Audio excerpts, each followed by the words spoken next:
നമസ്കാരം. Lights camera action എന്ന നമ്മുടെ ചാനലിലേക്ക് ഒരിക്കൽ കൂടി സ്വാഗതം.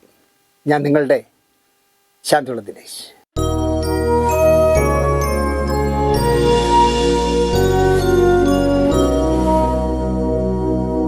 അധികമാരും ചർച്ച ചെയ്യപ്പെടാതെ പോയ മലയാള സിനിമയുടെ ചരിത്രത്തിൽ മാറ്റി നിർത്താൻ പറ്റാത്തത്ര സ്വന്തം ഐഡൻറ്റിറ്റി ഉണ്ടാക്കിയെടുത്ത എം മണി എന്ന് പറഞ്ഞ അരോമമണി എന്നെല്ലാവരും സിനിമാ സമൂഹം മൊത്തം വിളിക്കുന്ന അരോമമണി സാർ 84-ാമത്തെ വയസ്സിൽ മെനങ്ങാന്ന് ഈ ലോകം വിട്ടുപോയി. മെനങ്ങാന്ന് ഞാൻ വീട്ടിലും പോയിരുന്നു. ഇന്നലെ ഭാരത് ഭവനിലും പോയിരുന്നു. അദ്ദേഹം അരുവിക്കരയ്ക്കടുത്ത് വാങ്ങിയിട്ടുള്ളൊരു വലിയ 2-3 ഏക്കർ സ്ഥലമുണ്ട്. അവിടെ ഒരു ഇപ്പോൾ സീരിയലിന് ഷൂട്ടിങ്ങിന് കൊടുക്കുന്ന 15,000 രൂപ ദിവസം വാങ്ങുന്ന സീരിയലിന് ഷൂട്ടിംഗ് കൊടുക്കുന്നൊരു വീടുണ്ട്. ആ പറമ്പിലാണ് അദ്ദേഹത്തെ അവസാനമായി കൊണ്ട് അടക്കിയത്. അവിടേക്ക് ഞാൻ പോയില്ല. എന്നെ അത്ഭുതപ്പെടുത്തിയൊരു കാര്യം, ഈ പറയുന്ന കുന്നുകുഴിയിലുള്ള എ കെ ജി സെൻറ്ററിൻ്റെ താഴെ കുന്നുകുഴിയിലുള്ള അദ്ദേഹത്തിൻ്റെ വീട്ടിൽ ചെല്ലുമ്പോൾ നമുക്ക് നോട്ടബിളായി പറയാവുന്ന ഒരു പ്രധാനപ്പെട്ട ആൾ കല്ലിയൂർ ശശി, പിന്നെ പ്രൊഡക്ഷൻ എക്സിക്യൂട്ടീവ് മുരുകനെ നമ്മളതിൽ കൂട്ടണ്ട. കാരണം മുരുകൻ അരോമമണി സാറിന് പിറക്കാതെ പോയ മകനെന്നോ അല്ലെങ്കിൽ ഒരു സ്നേഹനിധിയായ ഒരു അനന്തരവനെന്നോ ഒക്കെ പറയാവുന്ന ഒരാളാണ്. അവിടെ നിന്ന് വളർന്ന ആളാണ് പ്രൊഡക്ഷൻ എക്സിക്യൂട്ടീവ് മുരുകൻ. അപ്പോൾ അതുകൊണ്ട് മുരുകനെ വിടാം. സിനിമ ഇൻഡസ്ട്രിയിൽ നിന്ന് നോട്ടബിളായി പറയാവുന്ന ഒരാളേ ഉള്ളൂ കല്ലിയൂർ ശശി. തിരക്കിയപ്പോൾ ഞാൻ അറിഞ്ഞത് തിരുവനന്തപുരത്ത് ഇത്തരം കാര്യങ്ങൾക്ക് എല്ലാം വരുന്ന ആളാണ് രാകേഷ്. അദ്ദേഹം ഡെങ്കിപ്പനി ബാധിച്ച് കിംസ് ആശുപത്രിയിലാണ്. രഞ്ജിത്തും ഷൂട്ടിങ്ങുമായി ബന്ധപ്പെട്ട് ഡബ്ബിങ്ങും ഒക്കെ ആയിട്ട് ബന്ധപ്പെട്ട് എറണാകുളത്താണ്.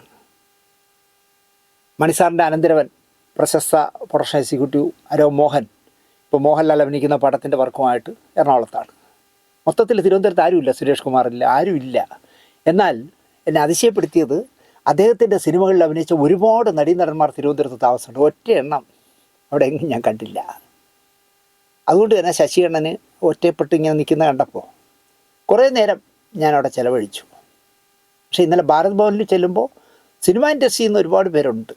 അത് 20-ാം നൂറ്റാണ്ട് പോലുള്ള സിനിമ, അല്ലെങ്കിൽ CBI ഡയറക്കുറിപ്പ് പോലുള്ള കോടികൾ വാരിയ സിനിമകളെടുത്ത കെ മധു, കമ്മീഷണർ എന്ന ഒറ്റ ചിത്രത്തിലൂടെ തന്നെ അരോമയ്ക്ക് വേണ്ടി വലിയ സൂപ്പർ ഹിറ്റ് സിനിമ ഉണ്ടാക്കി കൊടുത്ത, അല്ലെങ്കിൽ ഇപ്പോൾ കേന്ദ്രമന്ത്രി ആയതുപോലും മറന്നിട്ട് ഞാൻ ഭരചന്ദ്രനായി തന്നെ ജീവിക്കും എന്നൊക്കെ പറയുന്ന സുരേഷ് ഗോപിക്ക് ഒരു വലിയ മൈലേജ് ഉണ്ടാക്കി കൊടുത്ത കമ്മീഷണറുടെ സംവിധായകൻ ഷാജി കൈലാസ്, കേരളമതിയിലെ വീക്കെൻഡ് എഡിറ്ററായിരുന്ന എസ് വാസുരചന്ദ്രൻ, അങ്ങനെ പറയാൻ തുടങ്ങിയാൽ ഒരുപാട് സിനിമാക്കാർ, അതും എല്ലാം ടെക്നീഷ്യന്മാരാണ് അല്ലെങ്കിൽ നിർമ്മാതാക്കളാണ്.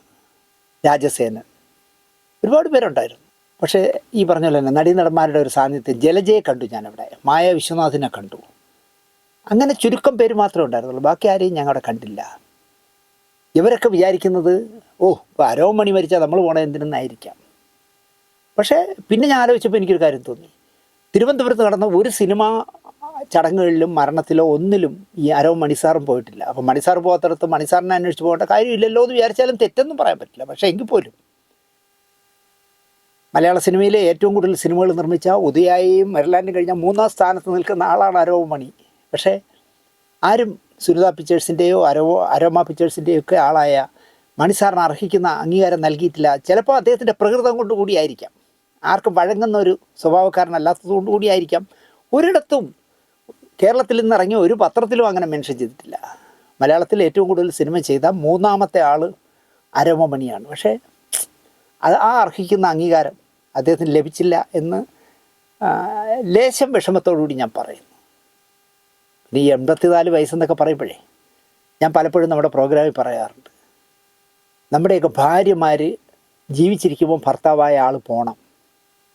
ഭാര്യ പോയി കഴിഞ്ഞാൽ ഭർത്താക്കന്മാരുടെ കാര്യം വലിയ കഷ്ടത്തിലായിരിക്കുമെന്ന് ഞാൻ വിശ്വസിക്കുന്നു. എനിക്കത് ഇമേജ് ചെയ്യാൻ പറ്റുന്നില്ല. ഭാര്യ ഉള്ളപ്പോൾ തന്നെ ഭർത്താവ് പോകണം. ഭാര്യയാവുമ്പോൾ മകനോ മരുമകളോ ഒക്കെ നോക്കിക്കൊള്ളുന്നേ. ഈ വയസ്സായ അമ്മാവനെ നോക്കുക എന്നുള്ളത് വലിയ ബാധ്യതയായിരിക്കും. മണിസാറും ഭാര്യ നഷ്ടപ്പെട്ട് കുറച്ച് കാലം ഒറ്റയ്ക്ക് ആ വീട്ടിലെ ജോലിക്കാരും അദ്ദേഹവും മാത്രമേ ഉള്ളെന്ന് പറഞ്ഞത്. അദ്ദേഹത്തിന് 2 ആണും 1 പെണ്ണും 3 മക്കളുണ്ട്. പക്ഷേ അദ്ദേഹം ആ വീട്ടിൽ അവസാന കാലത്ത് അദ്ദേഹം ഒറ്റയ്ക്കായിരുന്നു താമസിച്ചത്, ജോലിക്കാരുമായിട്ട് താമസിച്ചിരുന്നു എന്ന് പറയും. റിമോട്ടുള്ള ഗേറ്റൊക്കെയാണ്. അപ്പോൾ അദ്ദേഹത്തിന് താല്പര്യം ഉണ്ടെങ്കിൽ ഗേറ്റ് തുറക്കാനും പറ്റില്ല, നമുക്ക് കുറ്റിയെടുത്ത് ചെല്ലാൻ പറ്റില്ല. ആരുമായിട്ട് അങ്ങനെ വഴങ്ങുന്ന ഒരാളുമല്ല. എന്തായാലും അരോമണി സാർ പോയി. ധീരസമീരെ മിനാത്തൂരെ തീരെ എന്ന് പറയുന്ന മധു സാർ സംവിധാനം ചെയ്ത ഉമാ സ്റ്റുഡിയോയിൽ ആദ്യമായിട്ട് വർക്ക് ചെയ്ത സിനിമ മുതൽ അദ്ദേഹം അവസാനം ഒരു സിനിമ ചെയ്ത് ഫഹദ് ഫാസിലിനെ നായകനാക്കി ചെയ്യാനായിട്ട് ഫോട്ടോഷൂട്ടും കാര്യങ്ങളൊക്കെ ഒരുപാട് നടത്തിയതാണ്. അയ്യർ ഇൻ പാകിസ്ഥാൻ എന്നായിരുന്നു പടത്തിൻ്റെ പേര്. റാഫി മെക്കാട്ടിനോടൊപ്പം പ്രവർത്തിച്ചിരുന്ന ഫസൽ എന്ന് പറഞ്ഞ ആളായിരുന്നു സംവിധാനം ചെയ്യാനിരുന്നത് അയ്യർ ഇൻ പാകിസ്ഥാൻ. ആ സിനിമ ചെയ്യാനായി ഫോട്ടോഷൂട്ടിനൊക്കെ നല്ല കാശ് ചിലവാക്കി. ഫഹദ് ഫാസിൽ വന്ന് തൊട്ട് മുമ്പ് ചെയ്ത ആർട്ടിസ്റ്റ് എന്നുകൊണ്ട് ശ്യാമപ്രസാദ് സംവിധാനം ചെയ്ത് അരോമ നിർമ്മിച്ച സിനിമയുടെ നായകനായിരുന്നു ഫഹദ്. പക്ഷേ ഈ അയ്യർ ഇൻ പാകിസ്ഥാൻ്റെ ഫോട്ടോഷൂട്ടും ബഹളങ്ങളും ഒക്കെ കഴിഞ്ഞപ്പോൾ ശ്രീലക്ഷ്മിയും പിന്നെ ആരോ ഒരാൾ 2 നായികമാർ അതിലുണ്ടായിരുന്നു. പക്ഷേ എന്തുകൊണ്ടോ ഫഹദ് ഫാസിൽ ആ പടത്തിൽ നിന്ന് പിൻവാങ്ങി. സനൂഷയായിരുന്നു മറ്റൊരു നായിക. 2 നായികമാരായിരുന്നു. കഥയൊക്കെ കേട്ട് സമ്മതം പറഞ്ഞ ശേഷം അഡ്വാൻസും ഒക്കെ വാങ്ങിയിട്ട് ഫഹദ് മുങ്ങി. 2015 മാർച്ചിൽ ചിത്രീകരണം തുടങ്ങാനിരുന്ന സിനിമയായിരുന്നു അയ്യർ ഇൻ പാകിസ്ഥാൻ.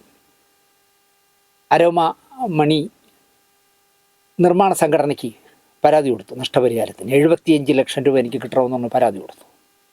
ആ പരാതി പ്രൊഡ്യൂസേഴ്സ് അസോസിയേഷൻ അമ്മയ്ക്ക് കൈമാറി.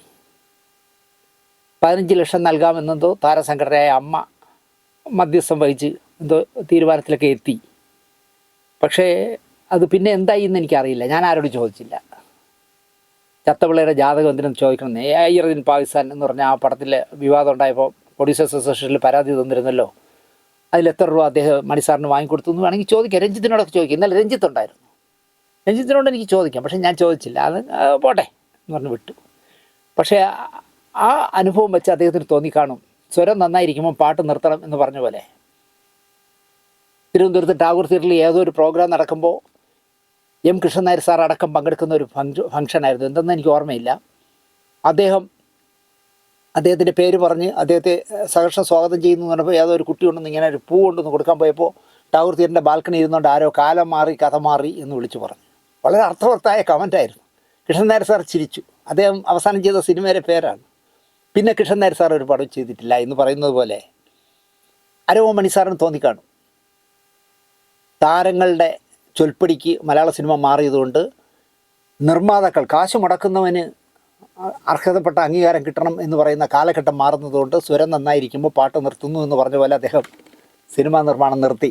അത് ഫഹദ് ഫാസിലിന് വേണം അതിൻ്റെ സമ്മാനം കൊടുക്കാൻ. കാരണം അദ്ദേഹത്തിന് അഡ്വാൻസ് വാങ്ങിച്ച് ഫോട്ടോഷൂട്ടും ഒക്കെ കഴിഞ്ഞിട്ട് കഥ ശരിയല്ല ഞാൻ മാറുന്നു എന്നൊക്കെ പറയുമ്പോൾ ഞാൻ നിമിത്തം ഒരു നിർമ്മാതാവ് മലയാള സിനിമയിൽ നിന്ന് പോയല്ലോ എന്ന് അഭിമാനത്തോടെ ഫഹദ് ഫാസിലിന് എന്നും ഓർമ്മിക്കാം. അതാണ് മണിസാർ. നടന്മാരെ എന്നും നടന്മാരുടെ ചൊൽപ്പടിക്കും അല്ലെങ്കിൽ സംവിധായകൻ്റെ ചൊൽപ്പടിക്കും നിൽക്കുന്ന ഒരു മനുഷ്യനായിരുന്നില്ല. നിർമ്മാതാക്കളുടെ കയ്യിൽ നിന്നും താരങ്ങളുടെ കൈകളിലേക്ക് പോകുന്നു എന്ന അനുഭവത്തിൽ സിനിമ മതിയാക്കിയ മനുഷ്യൻ. ഞാൻ പറഞ്ഞല്ലോ, അയ്യർ ഇൻ പാകിസ്ഥാൻ അത്രയും അദ്ദേഹത്തിന് ചെയ്തു കൊടുത്തു. അദ്ദേഹത്തെപ്പറ്റി ഞാനിന്നലെ എൻ്റെ ഇടതുവശത്ത് കെ മധുച്ചേട്ടനും വലതുവശത്ത് ഷാജി കൈലാസുമാണ് ഇരുന്നത്. ഞാൻ ഏതൊരു ചാനലുകാർ എൻ്റെ ഒരു ബൈറ്റ് ചോദിച്ചപ്പോൾ ഞാൻ പറഞ്ഞു, അരോമ മണിക്ക് വേണ്ടി സൂപ്പർ ഹിറ്റുകളായ സിനിമകൾ സംവിധാനം ചെയ്ത 2 പേരാണ് എൻ്റെ ഇടതുവശത്തും വലതുവശത്തും ഇരിക്കുന്നത്. 20-ാം നൂറ്റാണ്ടും CBI ഡയറക്കുറിപ്പും ചെയ്ത മധുച്ചേട്ടനും കമ്മീഷണർ അടക്കമുള്ള ചെയ്ത ഷാജി കൈലാസ്.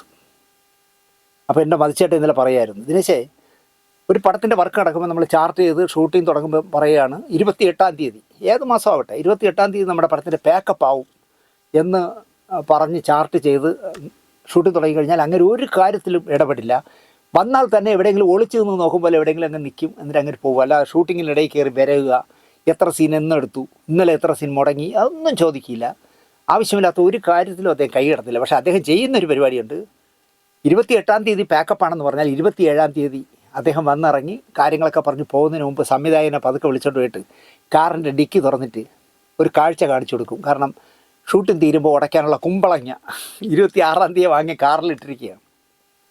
27-ാം തീയതി കാണിച്ചു കൊടുക്കുന്നത്. അതായത് നാളെ 28-ആണ്, നാളെ നമുക്കിത് ഉടയ്ക്കണം, ഓർമ്മയുണ്ടല്ലോ എന്നുള്ള അർത്ഥത്തിലാണെന്ന് അത് ചെയ്യുന്നത്. അതുപോലെ തന്നെ അദ്ദേഹത്തിൻ്റെ വേറൊരു രസകരമായ കാര്യം പറഞ്ഞത്, അരോമ നിർമ്മിക്കുന്ന സിനിമകളുടെ വിതരണം അരോമയ്ക്കായ ശേഷം അതിൻ്റെ റെപ്രസെൻറ്റേറ്റീവ്മാർക്കും അദ്ദേഹത്തിൻ്റെ മക്കളടക്കം ആൺമക്കളടക്കമുള്ളവർക്ക് ഒരു പടം റിലീസ് ചെയ്യുമ്പോൾ അദ്ദേഹം ചില ജോലികൾ ഏൽപ്പിച്ചു കഴിഞ്ഞാൽ കൃത്യമായി ചെയ്തിരിക്കണം.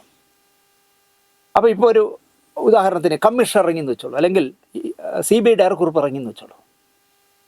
കെ മധുവിനെ വിളിച്ചിട്ട് പറയും, മധു സാറേ നമുക്കൊന്ന് കുമാരകോവിലൂർ ഒന്ന് പോകാമോ? കുമാരകോവിൽ എന്ന് പറഞ്ഞാൽ നാഗർകോവിലാണ്, കേരള ബോർഡറിലാണ്. പോകാം എന്ന് പറഞ്ഞ് കെ മധുവും അരോമണിയും കൂടെ കാറിൽ യാത്ര ചെയ്യണമെന്ന് വെച്ചോളൂ.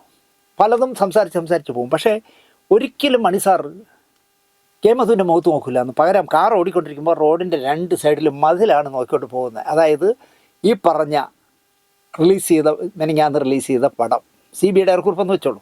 ആ പടത്തിൻ്റെ പോസ്റ്റർ അദ്ദേഹം പറഞ്ഞ് എവിടെയൊക്കെ ഒട്ടിച്ചിട്ടുണ്ട് എവിടെയൊക്കെ ഒട്ടിച്ചിട്ടില്ല എന്നാണ് നോക്കുന്നത്.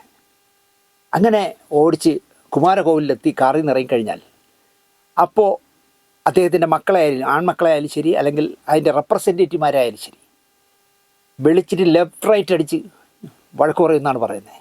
എടാ പാറശാലയിൽ ഞാൻ പറഞ്ഞ ഇന്ന സ്ഥലത്ത് എവിടെ പോസ്റ്റർ നീ ഒട്ടിച്ചേ? നീ ഒട്ടിച്ചില്ലല്ലോ. ഒട്ടിച്ചു സാർ, എവിടെ ഒട്ടിച്ചടാ നീ? ഞാൻ നോക്കിയല്ലോ ഇപ്പോൾ അവിടെ ഒട്ടിച്ചിട്ടില്ലല്ലോ എന്നൊക്കെ പറഞ്ഞ് ഇങ്ങനെ ഭയങ്കരമായിട്ട് ഈ റെപ്രസെൻറ്റേറ്റീവിനെ വഴക്ക് പറഞ്ഞിട്ട് ആ പറഞ്ഞ പർട്ടിക്കുലർ സ്ഥലത്ത് വന്ന് നിൽക്കാൻ പറയും.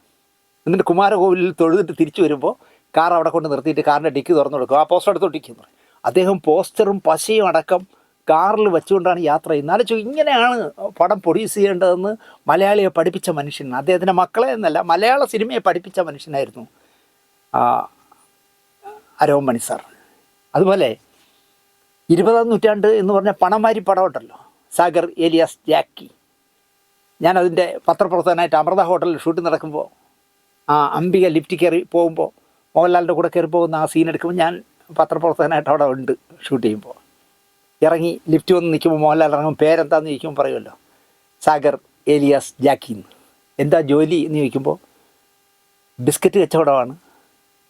അതിങ്ങനെ ഹോൾസെയിലോ റീറ്റെയിലോ, ഹോൾസെയിലുണ്ട് റീറ്റെയിലുണ്ട് എന്ന് പറഞ്ഞിട്ട് നല്ല മനോഹരമായ SS സ്വാമിയുടെ ഡയലോഗല്ലേ, ഇപ്പോഴും കൈയടിക്കാൻ തോന്നുന്ന ഡയലോഗാണ്. അപ്പോൾ 20-ാം നൂറ്റാണ്ട് ആദ്യത്തെ 3 പടം എന്താ പറയുക, കെ മധുവിനൊരു വലിയ ഹിറ്റുണ്ടാക്കി കൊടുത്ത പടങ്ങളായിരുന്നില്ല. അടുത്ത് ചെയ്യുന്നൊരു പടം ഒരു സൂപ്പർ ഹിറ്റ് സിനിമ ഉണ്ടാക്കണമെന്ന് അദ്ദേഹം വാശി പിടിച്ച് SS സ്വാമിയായിട്ടിരുന്നൊരു സബ്ജക്റ്റ് ഉണ്ടാക്കി. ഈ സിനിമയ്ക്ക് നല്ല പ്രൊഡ്യൂസർ വേണം. അന്ന് കുമാരസ്വാമി ആൻഡ് കമ്പനി എന്ന് പറഞ്ഞാൽ മെർലാൻഡ് സ്റ്റുഡിയോയുടെ വിതരണ കമ്പനിയും ശാസ്ത ഫിലിം സിറ്റിയും ഒക്കെ ഉള്ള സുബ്രഹ്മണ്യം കുമാർ, P. സുബ്രഹ്മണ്യത്തിൻ്റെ മൂത്ത മകൻ, അദ്ദേഹമാണ് ഈ സിനിമ ശരിക്കും പറഞ്ഞാൽ പ്രൊഡ്യൂസ് ചെയ്യാനിരുന്നത്. അതിൻ്റെ എന്തോ കാര്യം സംസാരിക്കാനായിട്ട് ന്യൂ തിയേറ്ററിലെ കുമാരസ്വാമി ആൻഡ് കമ്പനിയിൽ സംസാരിക്കാനായിട്ട് മധുചേട്ടൻ ന്യൂ തിയേറ്ററിൻ്റെ ഗേറ്റ് കിടക്കുമ്പോൾ, അക്കാലത്ത് ഇപ്പോൾ S. കുമാറിനായാലും ശരി, ചന്ദ്രമുതലാളി ആയാലും ശരി, ആരായാലും കാണണമെങ്കിൽ 3 കടമ്പ കഴിഞ്ഞാലേ പോകാൻ പറ്റുള്ളൂ. 3 സെർച്ചിങ് കഴിഞ്ഞേ പോകാൻ പറ്റും. ഗേറ്റിൽ വാച്ചർ ചോദിക്കും, എന്തിനാണ്, എപ്പോൾ വരാൻ പറഞ്ഞു, നിങ്ങളുടെ വരാൻ പറഞ്ഞിട്ടുണ്ടോ എന്നൊക്കെ ചോദിച്ചിട്ട് അയാളത് വേറൊരാളിനെ കൈമാറും. അയാൾ പോയി കുമാർ സാറിനോട് സംസാരിക്കണം, ഇതാ ഇങ്ങനെ ഒരാൾ വന്നിരിക്കുകയാണ്. അദ്ദേഹം ഓക്കെ ചെയ്താലേ നമ്മളത് കയറ്റി വിടുള്ളൂ. അങ്ങനെ ഗേറ്റിൻ്റെ അടുത്ത് നിന്ന് അകത്തേക്ക് കയറുമ്പോൾ ഒരു കാർ പുറത്തേക്ക് പോകുന്നു. കാർ നിന്നു നോക്കുമ്പോൾ S. കുമാറാണ്. മധു, എനിക്ക് അർജൻറ്റായിട്ട് ബാംഗ്ലൂർ വരെ പോകണം, ഞാൻ അടുത്ത തിങ്കളാഴ്ച എത്തും, ഒരാഴ്ച സമയം വേണം, അത് കഴിഞ്ഞ് നമുക്കൊരു തീരുമാനം എടുക്കാം. ശരി മുതലാളി എന്ന് പറഞ്ഞിട്ട് മധുചേട്ടൻ പോയി. മധുചേട്ടൻ ഇങ്ങനെ നടന്ന് നമ്മുടെ എന്താ പറയുക, റഷ്യൻ കൾച്ചറൽ സെൻ്ററൊക്കെ ഉള്ളതിൻ്റെ മുന്നിലാണ് ഇദ്ദേഹത്തിൻ്റെ അരോമ ഹോട്ടലോ അരോമയുടെ വിതരണ കമ്പനിയൊക്കെ ഉള്ളത്. അതിൻ്റെ മുന്നിൽ കൂടി പോകുമ്പോൾ അരോമയുടെ അവിടുന്ന് ഒരു കാർ റിവേഴ്സ് വരുന്നു. ഇദ്ദേഹം നിന്നു. ആ കാർ പോയിട്ട് ക്രോസ് ചെയ്യാൻ മധുചേട്ടൻ നിൽക്കുമ്പോൾ ആ കാറിന് ഓടിക്കുന്നത് ഭയങ്കര ക്രൈസിൽ ഭയങ്കര സ്പീഡിൽ ഓടിക്കുന്ന ആളാണ് S. കുമാർ, അല്ല ഈ അരോമണി. അദ്ദേഹം ഗ്ലാസ് താഴ്ത്തിയിട്ട് ഓടിച്ചു, ഹലോ മധു എവിടെ പോകുന്നു എന്നിട്ട്. അപ്പോൾ ഇല്ല ഞാനിങ്ങനെ ഇതിലേ പോകാൻ വന്നതാന്ന് പറഞ്ഞു. നിൽക്കി എന്ന് പറഞ്ഞ് കാർ അകത്തോട്ട് കയറ്റിയിട്ട് അദ്ദേഹം പുറത്തിറങ്ങിയിട്ട് വാ മധു വാ. അപ്പോൾ ഏത് കാര്യവും 2-3 പ്രാവശ്യം എടുത്തെടുത്ത് പറയുന്ന ആളാണ് ഈ മണി സാർ. ഒരു സെൻറ്റൻസ് 3 പ്രാവശ്യം പറയും. വാ വാ വാ വാ ഇങ്ങനെ വിളിക്കുള്ളൂ. അകത്ത് ചെന്ന് അരോമയുടെ അദ്ദേഹത്തിൻ്റെ ക്യാബിൻ തുറന്നകത്ത് കയറി. മധുചേട്ടൻ ഇന്നലെ എന്നോട് പറഞ്ഞത്, ദിനേശ് ആ ക്യാബിൻ തുറന്നിടത്ത് അരോമയുടെയും എൻ്റെയും ജാതകം മാറി ഗുരുത്വമുള്ള തുറക്കലായിരുന്നു എന്നാണ് കെ മധു ഇന്നലെ എൻ്റെ പറഞ്ഞത്. അവിടെ കയറിയിരുന്ന് കാര്യങ്ങൾ സംസാരിച്ചു. എവിടെ പോയി എന്ന് ചോദിച്ചു. അത് ഞാനിങ്ങനെ മോഹൻലാലിനെ വെച്ചൊരു സിനിമ ചെയ്യുന്നു, അത് സുബ്രഹ്മണ്യം കുമാറായിരിക്കും പ്രൊഡ്യൂസ് ചെയ്യുന്നത്. മോഹൻലാൽ ഡേറ്റ് വന്നു എന്ന് ചോദിച്ചു. ഡേറ്റ് ഞങ്ങളും സംസാരിച്ചു. വിളിക്ക് മോഹൻലാലിനെ വിളിക്ക്. ഞാൻ ചെയ്യാം എന്ന് പറഞ്ഞു. അവിടെ ഇരുന്നുകൊണ്ട് അന്ന് ഈ ഇതൊന്നും സെൽഫോണൊന്നും ഇല്ലല്ലോ. അദ്ദേഹം അവിടെ ഇരുന്നുകൊണ്ട് ഷൂട്ടിംഗ് കർണാടകയിൽ എവിടെയാണ് നടക്കുന്നത്, ബാംഗ്ലൂരിൽ എവിടെയാണ്. അവിടെ വിളിച്ച് മോഹൻലാലോട്ട് സംസാരിച്ചപ്പോൾ മോഹൻലാൽ പറഞ്ഞു, ആരാ പ്രൊഡ്യൂസർ എന്ന് ചോദിച്ചു. അപ്പോൾ ഇദ്ദേഹത്തിൻ്റെ പേര് പറഞ്ഞു മതിച്ചേട്ടാ ഞാൻ രാത്രി വിളിക്കാം എന്ന് വെച്ചു. അപ്പോൾ മതിച്ചേട്ടന് മനസ്സിലായി ഇദ്ദേഹം പ്രൊഡ്യൂസ് ചെയ്യേണ്ട എന്നാണ് അതിൻ്റെ അർത്ഥം. ഫോൺ വെച്ചു. എന്ത് പറഞ്ഞു? അല്ല, ഷൂട്ടിംഗ് നടക്കുകയാണ്, വൈകിട്ട് പറയാമെന്ന് പറഞ്ഞു. നമ്മൾ ചെയ്യുന്നു. അല്ല സാറേ, അതിലൊരു ചെറിയ പ്രശ്നമുണ്ട്. ഇപ്പോൾ സാറ് ചെയ്യുകയാണെങ്കിൽ സാറേ കാശ് മുടക്കി നന്നായിട്ട് ചെയ്യണം. ഞാൻ അങ്ങനെയുള്ള ഒരാളല്ലേ. അങ്ങനെയല്ല, മോഹൻലാലിന് ഇഷ്ടം വരണമെങ്കിൽ സാറിൻ്റെ കുയിലും തേടിയിലും എങ്ങനെ നീ മറക്കുമൊക്കെ ആ ദിവസത്തിലും ഒക്കെ ഉണ്ടായിരുന്നെങ്കിൽ പോലും ഇപ്പോൾ മോഹൻലാൽ ഒരു താരമല്ലേ സാർ. അപ്പോൾ അതിൻ്റേതായ പൈസ മുടക്കിയൊക്കെ ചെയ്താലേ മോഹൻലാൽ സമ്മതിക്കും. അത് ഓക്കെ എന്ന് പറഞ്ഞു. പടം ഒരാഴ്ച ബാംഗ്ലൂരിലേക്ക് എസ് കുമാർ പോയതുകൊണ്ട് ആ പടം അരോമയ്ക്ക് കിട്ടി. ഞാൻ പറഞ്ഞു തരണ്ടല്ലോ നിങ്ങൾക്ക്, കോടിക്കണക്കിന് രൂപ ഉണ്ടാക്കിയ സിനിമയായിരുന്നു 20-ാം നൂറ്റാണ്ട്. രാജാവിൻ്റെ മകന് ശേഷം അതുപോലൊരു അധോലോക നായകൻ രസകരമായി എയർപോർട്ടിൽ ക്ലൈമാക്സ് നടക്കാമെന്ന് പറഞ്ഞാൽ നിങ്ങൾ ആലോചിച്ച് നോക്കി. അങ്ങനെയൊക്കെ ചെയ്ത വലിയ ഹിറ്റായ പടം. അതിൻ്റെ പിന്നാലെയാണ് CB ഡയറക്കുറിപ്പ് ചെയ്തത്. മതിച്ചേട്ടൻ ഇന്നലെ ഒരുപാട് നേരം എന്നോട് സംസാരിച്ചു. മതിച്ചേട്ടൻ പറയുന്നത്, ദിനേശേ, നമുക്ക് 20-ാം നൂറ്റാണ്ടിനെ കുറിച്ച് കൃത്യമായും കഥ പറയാൻ പറ്റും ഒരു നിർമ്മാതാവിനോടോ അതിൽ അഭിനയിക്കുന്ന മോഹൻലാലിനോടോ. പക്ഷേ CB ഡയറക്കുറിപ്പ് പോലുള്ള ഒരു സിനിമയ്ക്ക് നമുക്ക് കഥ പറയാൻ പറ്റില്ല. അത് ട്രീറ്റ്മെൻ്റ് ആണല്ലോ അതിൻ്റെ. ആ ട്രീറ്റ്മെൻറ്റ് നമുക്ക് പറഞ്ഞ് ഫലിപ്പിക്കാൻ പറ്റില്ല. പക്ഷേ നമ്മൾ ചെയ്യുന്നത് ഒരു CBI ഉദ്യോഗസ്ഥൻ, സേതുരാമയ്യർ എന്ന് പറയുന്ന ഒരു CBI ഉദ്യോഗസ്ഥൻ്റെ കഥയാണ്, പ്രമാദമായ ഒരു കേസ് അന്വേഷിക്കാൻ വരുന്നതാണ് എന്ന് പറയുമ്പോൾ നല്ല സെൻസുള്ള മനുഷ്യനായതുകൊണ്ട്, അല്ലെങ്കിൽ ഒരുപാട് കുട്ടിക്കാലം മുതൽ ഒരുപാട് ബ്ലാക്ക് ആൻഡ് വൈറ്റ് കാലത്ത് തമിഴും മലയാളവും സിനിമകൾ ഒരുപാട് കണ്ടിട്ടുള്ള ഒരാൾ എന്നുള്ള നിലയ്ക്ക് മണി സാർ അപ്പം പറഞ്ഞു ഓക്കെ നമുക്ക് ചെയ്യാം എന്ന് പറഞ്ഞു. അത് പിന്നെ ഞാൻ പറഞ്ഞിട്ടുണ്ടല്ലോ, CB ഡയറക്കുറിപ്പ് എത്ര കോടി ഉണ്ടാക്കിയിരുന്നു. 1-ാം ഭാഗവും 2-ാം ഭാഗവും അദ്ദേഹമാണല്ലോ പ്രൊഡ്യൂസ് ചെയ്തത്. തിരക്കഥയിലോ സെറ്റിലോ ഒരു കൈകടത്തലും മണി സാർ ചെയ്യില്ല. എല്ലാം അത് സംവിധായകന് വിട്ടുകൊടുക്കുന്ന ഒരു മനുഷ്യനാണ്. പക്ഷേ കഥ കേൾക്കുമ്പോൾ അദ്ദേഹത്തിന് അറിയാം ഇത് ഓടുകയോ ഇല്ലേ എന്നുള്ളത് കൃത്യമായിട്ട് അദ്ദേഹം പറയും. വിജയങ്ങളിൽ അമിത ആഹ്ലാദമില്ല, പരാജയങ്ങളിൽ താടി വളർത്താറുമില്ല അദ്ദേഹം. ഞാനിപ്പോൾ ഇവിടെ കൊടുക്കുന്ന ഒരു പടം നിങ്ങൾ നോക്കൂ. എനിക്ക് ചിന്തിക്കാൻ പറ്റാത്തൊരു പടമാണ് ഇവിടെ കാണിക്കുന്നത്. M മണി എന്ന് പറഞ്ഞ ആളിനെ കണ്ടാൽ ഒരു പകിട്ടുള്ള നിർമ്മാതാവായിട്ട് നമുക്ക് കാണാൻ പറ്റും. നല്ല വെൽ സെറ്റ് ഡ്രസ്സൊക്കെ ഇട്ട്, എപ്പോഴും ചുവന്ന ഒരു കുറിയൊക്കെ ഇട്ട്, മുറുക്കാൻ തന്നതുപോലുള്ള ചുവന്ന ചുണ്ട് മുറുക്കുമെന്ന് തോന്നും അദ്ദേഹം.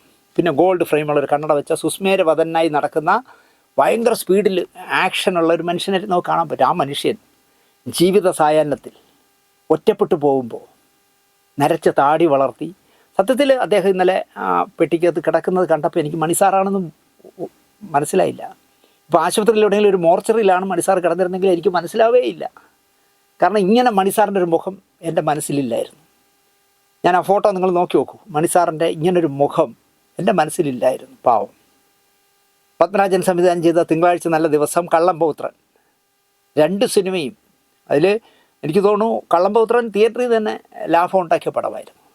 തിങ്കളാഴ്ച നല്ല ദിവസത്തിലാണെങ്കിൽ ഒരു പശുവിൻ്റെ പ്രസവം ഉണ്ട് അതിൽ, നിങ്ങൾ കണ്ടിരിക്കുമല്ലോ. കവിയൂർപ്പന്നമ്മ മനോഹരമായി ചെയ്ത സിനിമയാണ്. അപ്പോൾ നിറവേറുള്ള പശു പ്രസവിക്കാൻ വേണ്ടി ക്യാമറയും ക്രൂവും കാത്തിരിക്കേണ്ടി വരിക എന്നൊക്കെ പറഞ്ഞ് ആലോചിച്ച് നോക്കി. അങ്ങനെ ചെയ്തൊരു മനോഹരമായ പടമാണ്. ഈ 2 പടങ്ങൾക്കും എന്താ പറയുക, നല്ല പേരുമുണ്ടാക്കി, നാഷണൽ അവാർഡുണ്ടാക്കി, നല്ല കാശും കിട്ടിയ പടങ്ങളായിരുന്നു.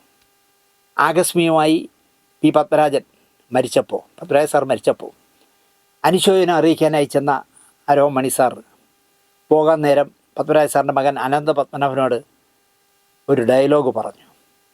എന്നെങ്കിലും വ്യത്യസ്തമായൊരു പടം ചെയ്യാൻ സാറിൻ്റെ മനസ്സിൽ ഒരു സബ്ജക്റ്റ് വരികയാണെങ്കിൽ അത് നമുക്ക് ചെയ്യാം എന്ന് പറഞ്ഞിട്ട് 50,000 രൂപ പത്മരാജന് അഡ്വാൻസ് കൊടുത്തിരുന്നു. ആ 50,000 രൂപയ്ക്ക് വേണ്ടിയല്ല അദ്ദേഹം പറഞ്ഞത് പോയില്ലേ, ഇനി അത്തരം ഒരു പടം ചെയ്യാൻ ആരിയ്ക്കുന്നു എന്നാണ് അനന്ത പത്മനാഭനോട് ചോദിച്ചത്. അങ്ങനെ നല്ല പടങ്ങൾ ചെയ്യണം, അതിൽ നല്ല പേരുണ്ടാക്കണം, നല്ല മുടക്കിയ പൈസയെങ്കിലും തിരിച്ചും കിട്ടണമെന്ന് വാശിയുള്ളൊരു മനുഷ്യനായിരുന്നു അദ്ദേഹം. അദ്ദേഹത്തിൻ്റെ ജീവിതം സത്യം പറഞ്ഞാൽ എന്താ പറയുക, സിനിമാക്കാർക്കൊരു പാഠപുസ്തകമാകേണ്ടതാണ്. ഒരു വളരെ താഴേക്കിടയിൽ നിന്നും വളർന്ന് ഒരു വലിയ നിർമ്മാതാവായി മാറുക, 62 പടം സ്വന്തമായി പ്രൊഡ്യൂസ് ചെയ്യുക, തമിഴിലും മലയാളത്തിലും എന്നൊക്കെ പറയുമ്പോൾ സെക്രട്ടേറിയറ്റിന് മുന്നിൽ ഒരു ചെറിയ സ്റ്റേഷനറി കടയിൽ നിന്നാണ് M മണി എന്ന് പറഞ്ഞ, വേണമെങ്കിൽ എൻ്റെ നാട്ടുകാരനെന്ന് പറയാം, കാരണം നിയമവും പള്ളിച്ചലുമായിട്ട് അല്ലെങ്കിൽ നിയമവും പുന്നമോടുമായിട്ടൊന്നും വലിയ ദൂരമില്ല. അങ്ങനെ ഒരു സ്റ്റേഷനറി കടയിൽ നിന്ന് ജീവിതം തുടങ്ങിയ മനുഷ്യനാണ്. അദ്ദേഹത്തിൻ്റെ മക്കൾക്കെങ്കിലും ആ ബോധമുണ്ടോ എന്ന് എനിക്കറിയില്ല. പിന്നീട് അവിടെ ഇംബാല എന്ന് പറഞ്ഞ ഒരു ഹോട്ടൽ ആരംഭിച്ചു. പിന്നെ അരോമ ടെക്സ്റ്റൈൽ തുടങ്ങി. സെക്രട്ടേറിയറ്റിന് മുന്നിലായതിനാൽ രാഷ്ട്രീയക്കാരും പത്രപ്രവർത്തകരും ഒക്കെ അദ്ദേഹത്തിൻ്റെ പരിചിതരായി.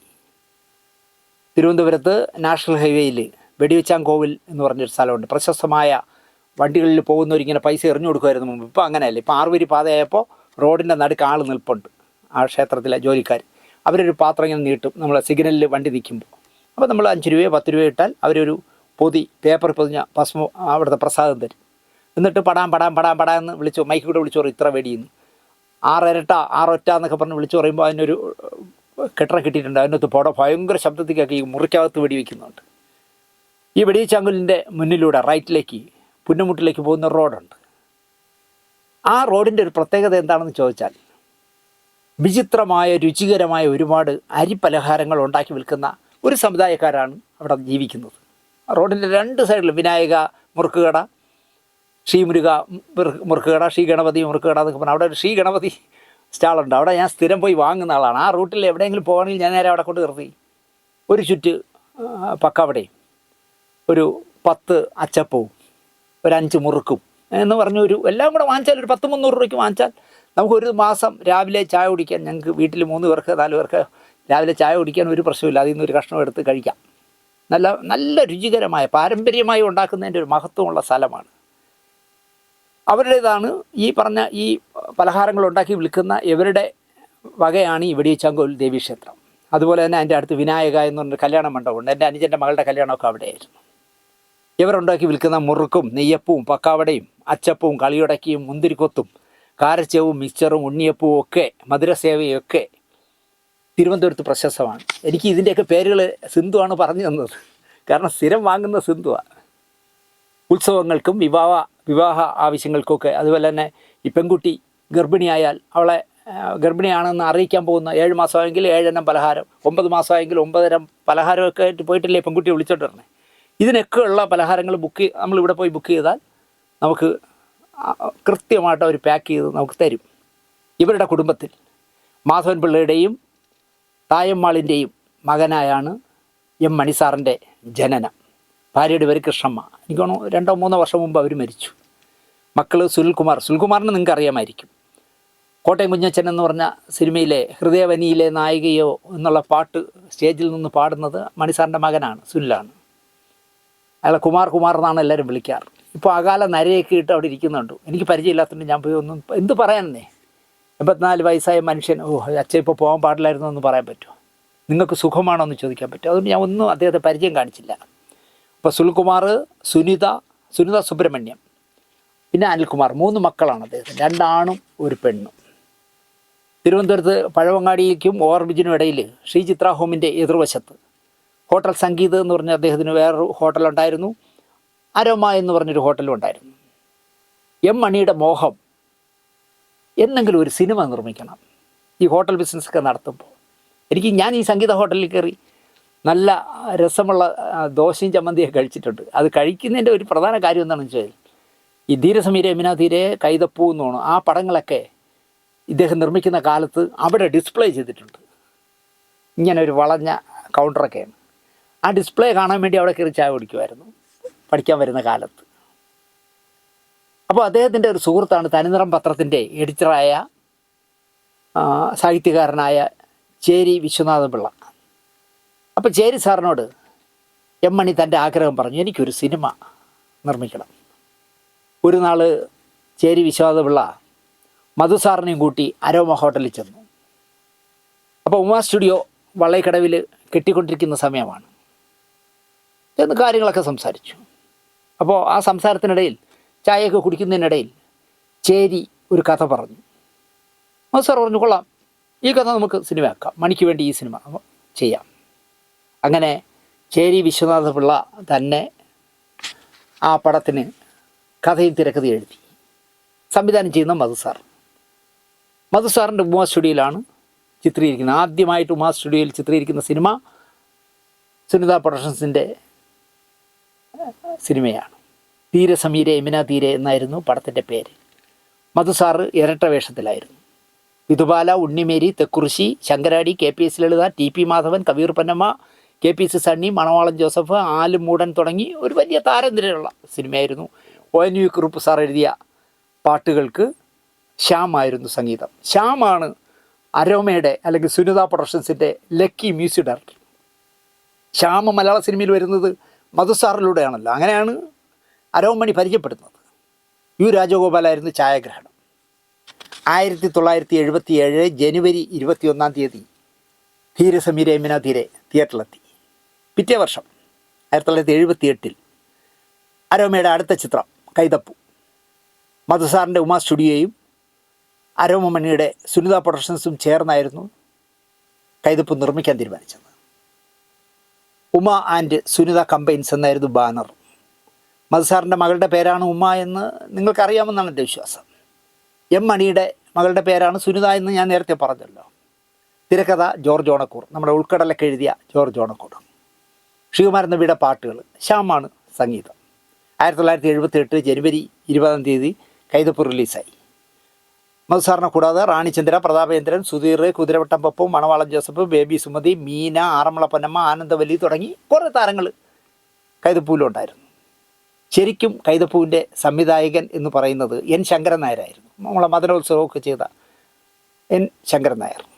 കൈതപ്പൂ നടക്കുന്നതിനിടയിൽ ശങ്കരൻ നായരുടെ തരൂര് ജന്മം കൂടിയാണെന്ന് തോന്നുന്നു, എനിക്ക് ഉറപ്പില്ല. അതുപോലുള്ള ഏതോ ഒരു സിനിമയുടെ കുറച്ച് ക്ലാഷ് വർക്ക് ഉണ്ടായിരുന്നു. അപ്പോൾ ഈ സിനിമയും ആ സിനിമയും ഒരേ സമയത്ത് ശങ്കരൻ നായർ സംവിധാനം ചെയ്യാൻ തുടങ്ങിയപ്പോൾ അത് രണ്ടാമത്തെ സിനിമ നിർമ്മിക്കുന്ന ആളായിട്ട് പോലും, അല്ലെങ്കിൽ മധുസാറിൻ്റെ നേതൃത്വത്തിൽ നടക്കുന്ന പടമായിട്ട് പോലും അരോമണി പറഞ്ഞു ഞാനില്ല. അദ്ദേഹം കൈതപ്പൂവിൻ്റെ റൈറ്റ് മധുസാറിന് എഴുതി കൊടുത്തു. നിങ്ങൾ ഒറ്റയ്ക്ക് പ്രൊഡ്യൂസ് ചെയ്തോ എന്ന് പറഞ്ഞ് എഴുതി കൊടുത്തു. മണി ആ സിനിമയിൽ നിന്ന് ഒഴിഞ്ഞു. മധുസാർ ചിത്രീകരിച്ച് രഘുരാമൻ എന്ന് പറഞ്ഞ ആളിൻ്റെ പേര് സംവിധായകൻ എന്ന് വെച്ചു. കൈതപ്പൂ എന്ന് പറഞ്ഞ സിനിമയിൽ ഇപ്പോൾ നോക്കിയാൽ രഘുരാമൻ എന്നാണ് എഴുതി കാണിക്കുന്ന സംവിധാനം. അതിൻ്റെ പിന്നാലെ റൗഡി രാമു, ഉറക്കം വരാത്ത രാത്രികൾ, കള്ളിയങ്കാട്ട് നീലി, എനിക്ക് ഞാൻ സ്വന്തം, ഇതിലേ വന്നവർ, പിന്നെയും പൊക്കുന്ന കാട്, പച്ച വെളിച്ചം തുടങ്ങിയ സുനിത പ്രൊഡക്ഷൻസിൻ്റെ സിനിമകളിലൊക്കെ മധുസാറായിരുന്നു നായകൻ. എത്ര നല്ല സിനിമകളെന്ന് അലച്ചു. എല്ലാം ഓടിയ പടങ്ങളാണ് ബ്ലാക്ക് ആൻഡ് വൈറ്റിൽ. ഉമാ സ്റ്റുഡിയോ പൂട്ടുന്നത് വരെ, ഒരു സമരം വന്ന് പൂട്ടിയല്ല, അത് പൂട്ടുന്നത് വരെ മണി നിർമ്മിച്ച എല്ലാ സിനിമകളുടെയും വർക്ക് ഉമാ സ്റ്റുഡിയോയിലായിരുന്നു. വർഷങ്ങൾക്ക് ശേഷം രാവണൻ, ആഗസ്റ്റ് 15 എന്നീ സുനിത പ്രൊഡക്ഷൻസ് നിർമ്മിച്ച ചിത്രങ്ങളിലും മധുസാർ അഭിനയിച്ചു. സിനിമയിൽ അധികം കാണാത്ത ജ്യേഷ്ഠാനുജ ബന്ധമായിരുന്നു മധുസാറും അരോമമണിയുമായിട്ട്. വയസ്സിൻ്റെ വ്യത്യാസത്തിൽ വളരെ കുറച്ച് വയസ്സിൻ്റെ വ്യത്യാസമേ ഉള്ളെങ്കിലും ഒരു ജ്യേഷ്ഠാനുജ ബന്ധമായിരുന്നു രണ്ടുപേരും. ഇരുവരും ഒരു കാര്യത്തിൽ തുല്യമായ ദുഃഖിതരായിരുന്നു എന്നും പറയാം. മധുസാറിൻ്റെ ഭാര്യ ജയലക്ഷ്മിയും അരോമമണിയുടെ ഭാര്യ കൃഷ്ണമ്മയും ജീവിതത്തിൽ നിന്നും നേരത്തെ മടങ്ങിപ്പോയവരാണല്ലോ. മധുസാറും ഈ പറഞ്ഞ പോലെയാണ്, ഒറ്റപ്പെട്ടു പോയില്ലേ. സിനിമയുമായി കുടുംബത്തെ കൂട്ടിക്കുഴയ്ക്കാത്ത സ്വഭാവക്കാരനായിരുന്നു മധുസാർ. സിനിമ വേറെ, കുടുംബം വേറെ. ഒരു പത്രക്കാർക്ക് ഫോട്ടോ എടുക്കാൻ പോലും സാർ സമ്മതിക്കില്ലായിരുന്നു. എന്നാൽ മണി നിർമ്മിക്കുന്ന സിനിമകൾ ഉമാ സ്റ്റുഡിയോയിൽ ചിത്രീകരിക്കുമ്പോൾ ഇരുവരുടെയും, മണിസാറിൻ്റെയും മധുസാറിൻ്റെയും ഭാര്യമാരും മക്കളുമൊക്കെ കുട്ടികളുമൊക്കെ ഉമാ സ്റ്റുഡിയോയിൽ ഉണ്ടാകുമായിരുന്നു. സുനിത പ്രൊഡക്ഷൻസിൻ്റെ ആദ്യ സിനിമ ധീരസമീര യമുന തീരത്തിൻ്റെ സ്വിച്ച് ഓൺ പോലും നിർവഹിച്ചത് മധുസാറിൻ്റെ മകളെ കൊണ്ടാണ്. ഞാൻ ആ പടം കാണിക്കാം. ഉമ ഇപ്പോൾ വലിയ ഒരു അമ്മുമ്മയായി. സുനിത പ്രൊഡക്ഷൻസിൻ്റെ ആദ്യത്തെ പടം, അല്ലെങ്കിൽ ഉമാ സ്റ്റുഡിയോയിൽ ആദ്യമായിട്ട് നിർമ്മിക്കുന്ന സിനിമയുടെ സ്വിച്ച് ഓൺ നടത്തിയത് ഉമയായിരുന്നു, മധുസാറിൻ്റെ മകളായിരുന്നു. മധുസാർ സംവിധാനം ചെയ്ത സിന്ദൂരച്ചെപ്പിൽ ആനയുടെ പുറത്ത് മധുസാറിൻ്റെ ഒപ്പം ഉമ ഇരിക്കുന്ന ഒരു ചിത്രം മാത്രമാണ് അക്കാലത്ത് പുറത്തു വന്നിട്ടുള്ളത്. അല്ലാതെ മധുസാറിൻ്റെ ഭാര്യയുടെയും മകളുടെയും പടമൊന്നും ഒരു വാരികയ്ക്കും കിട്ടിയിരുന്നില്ല.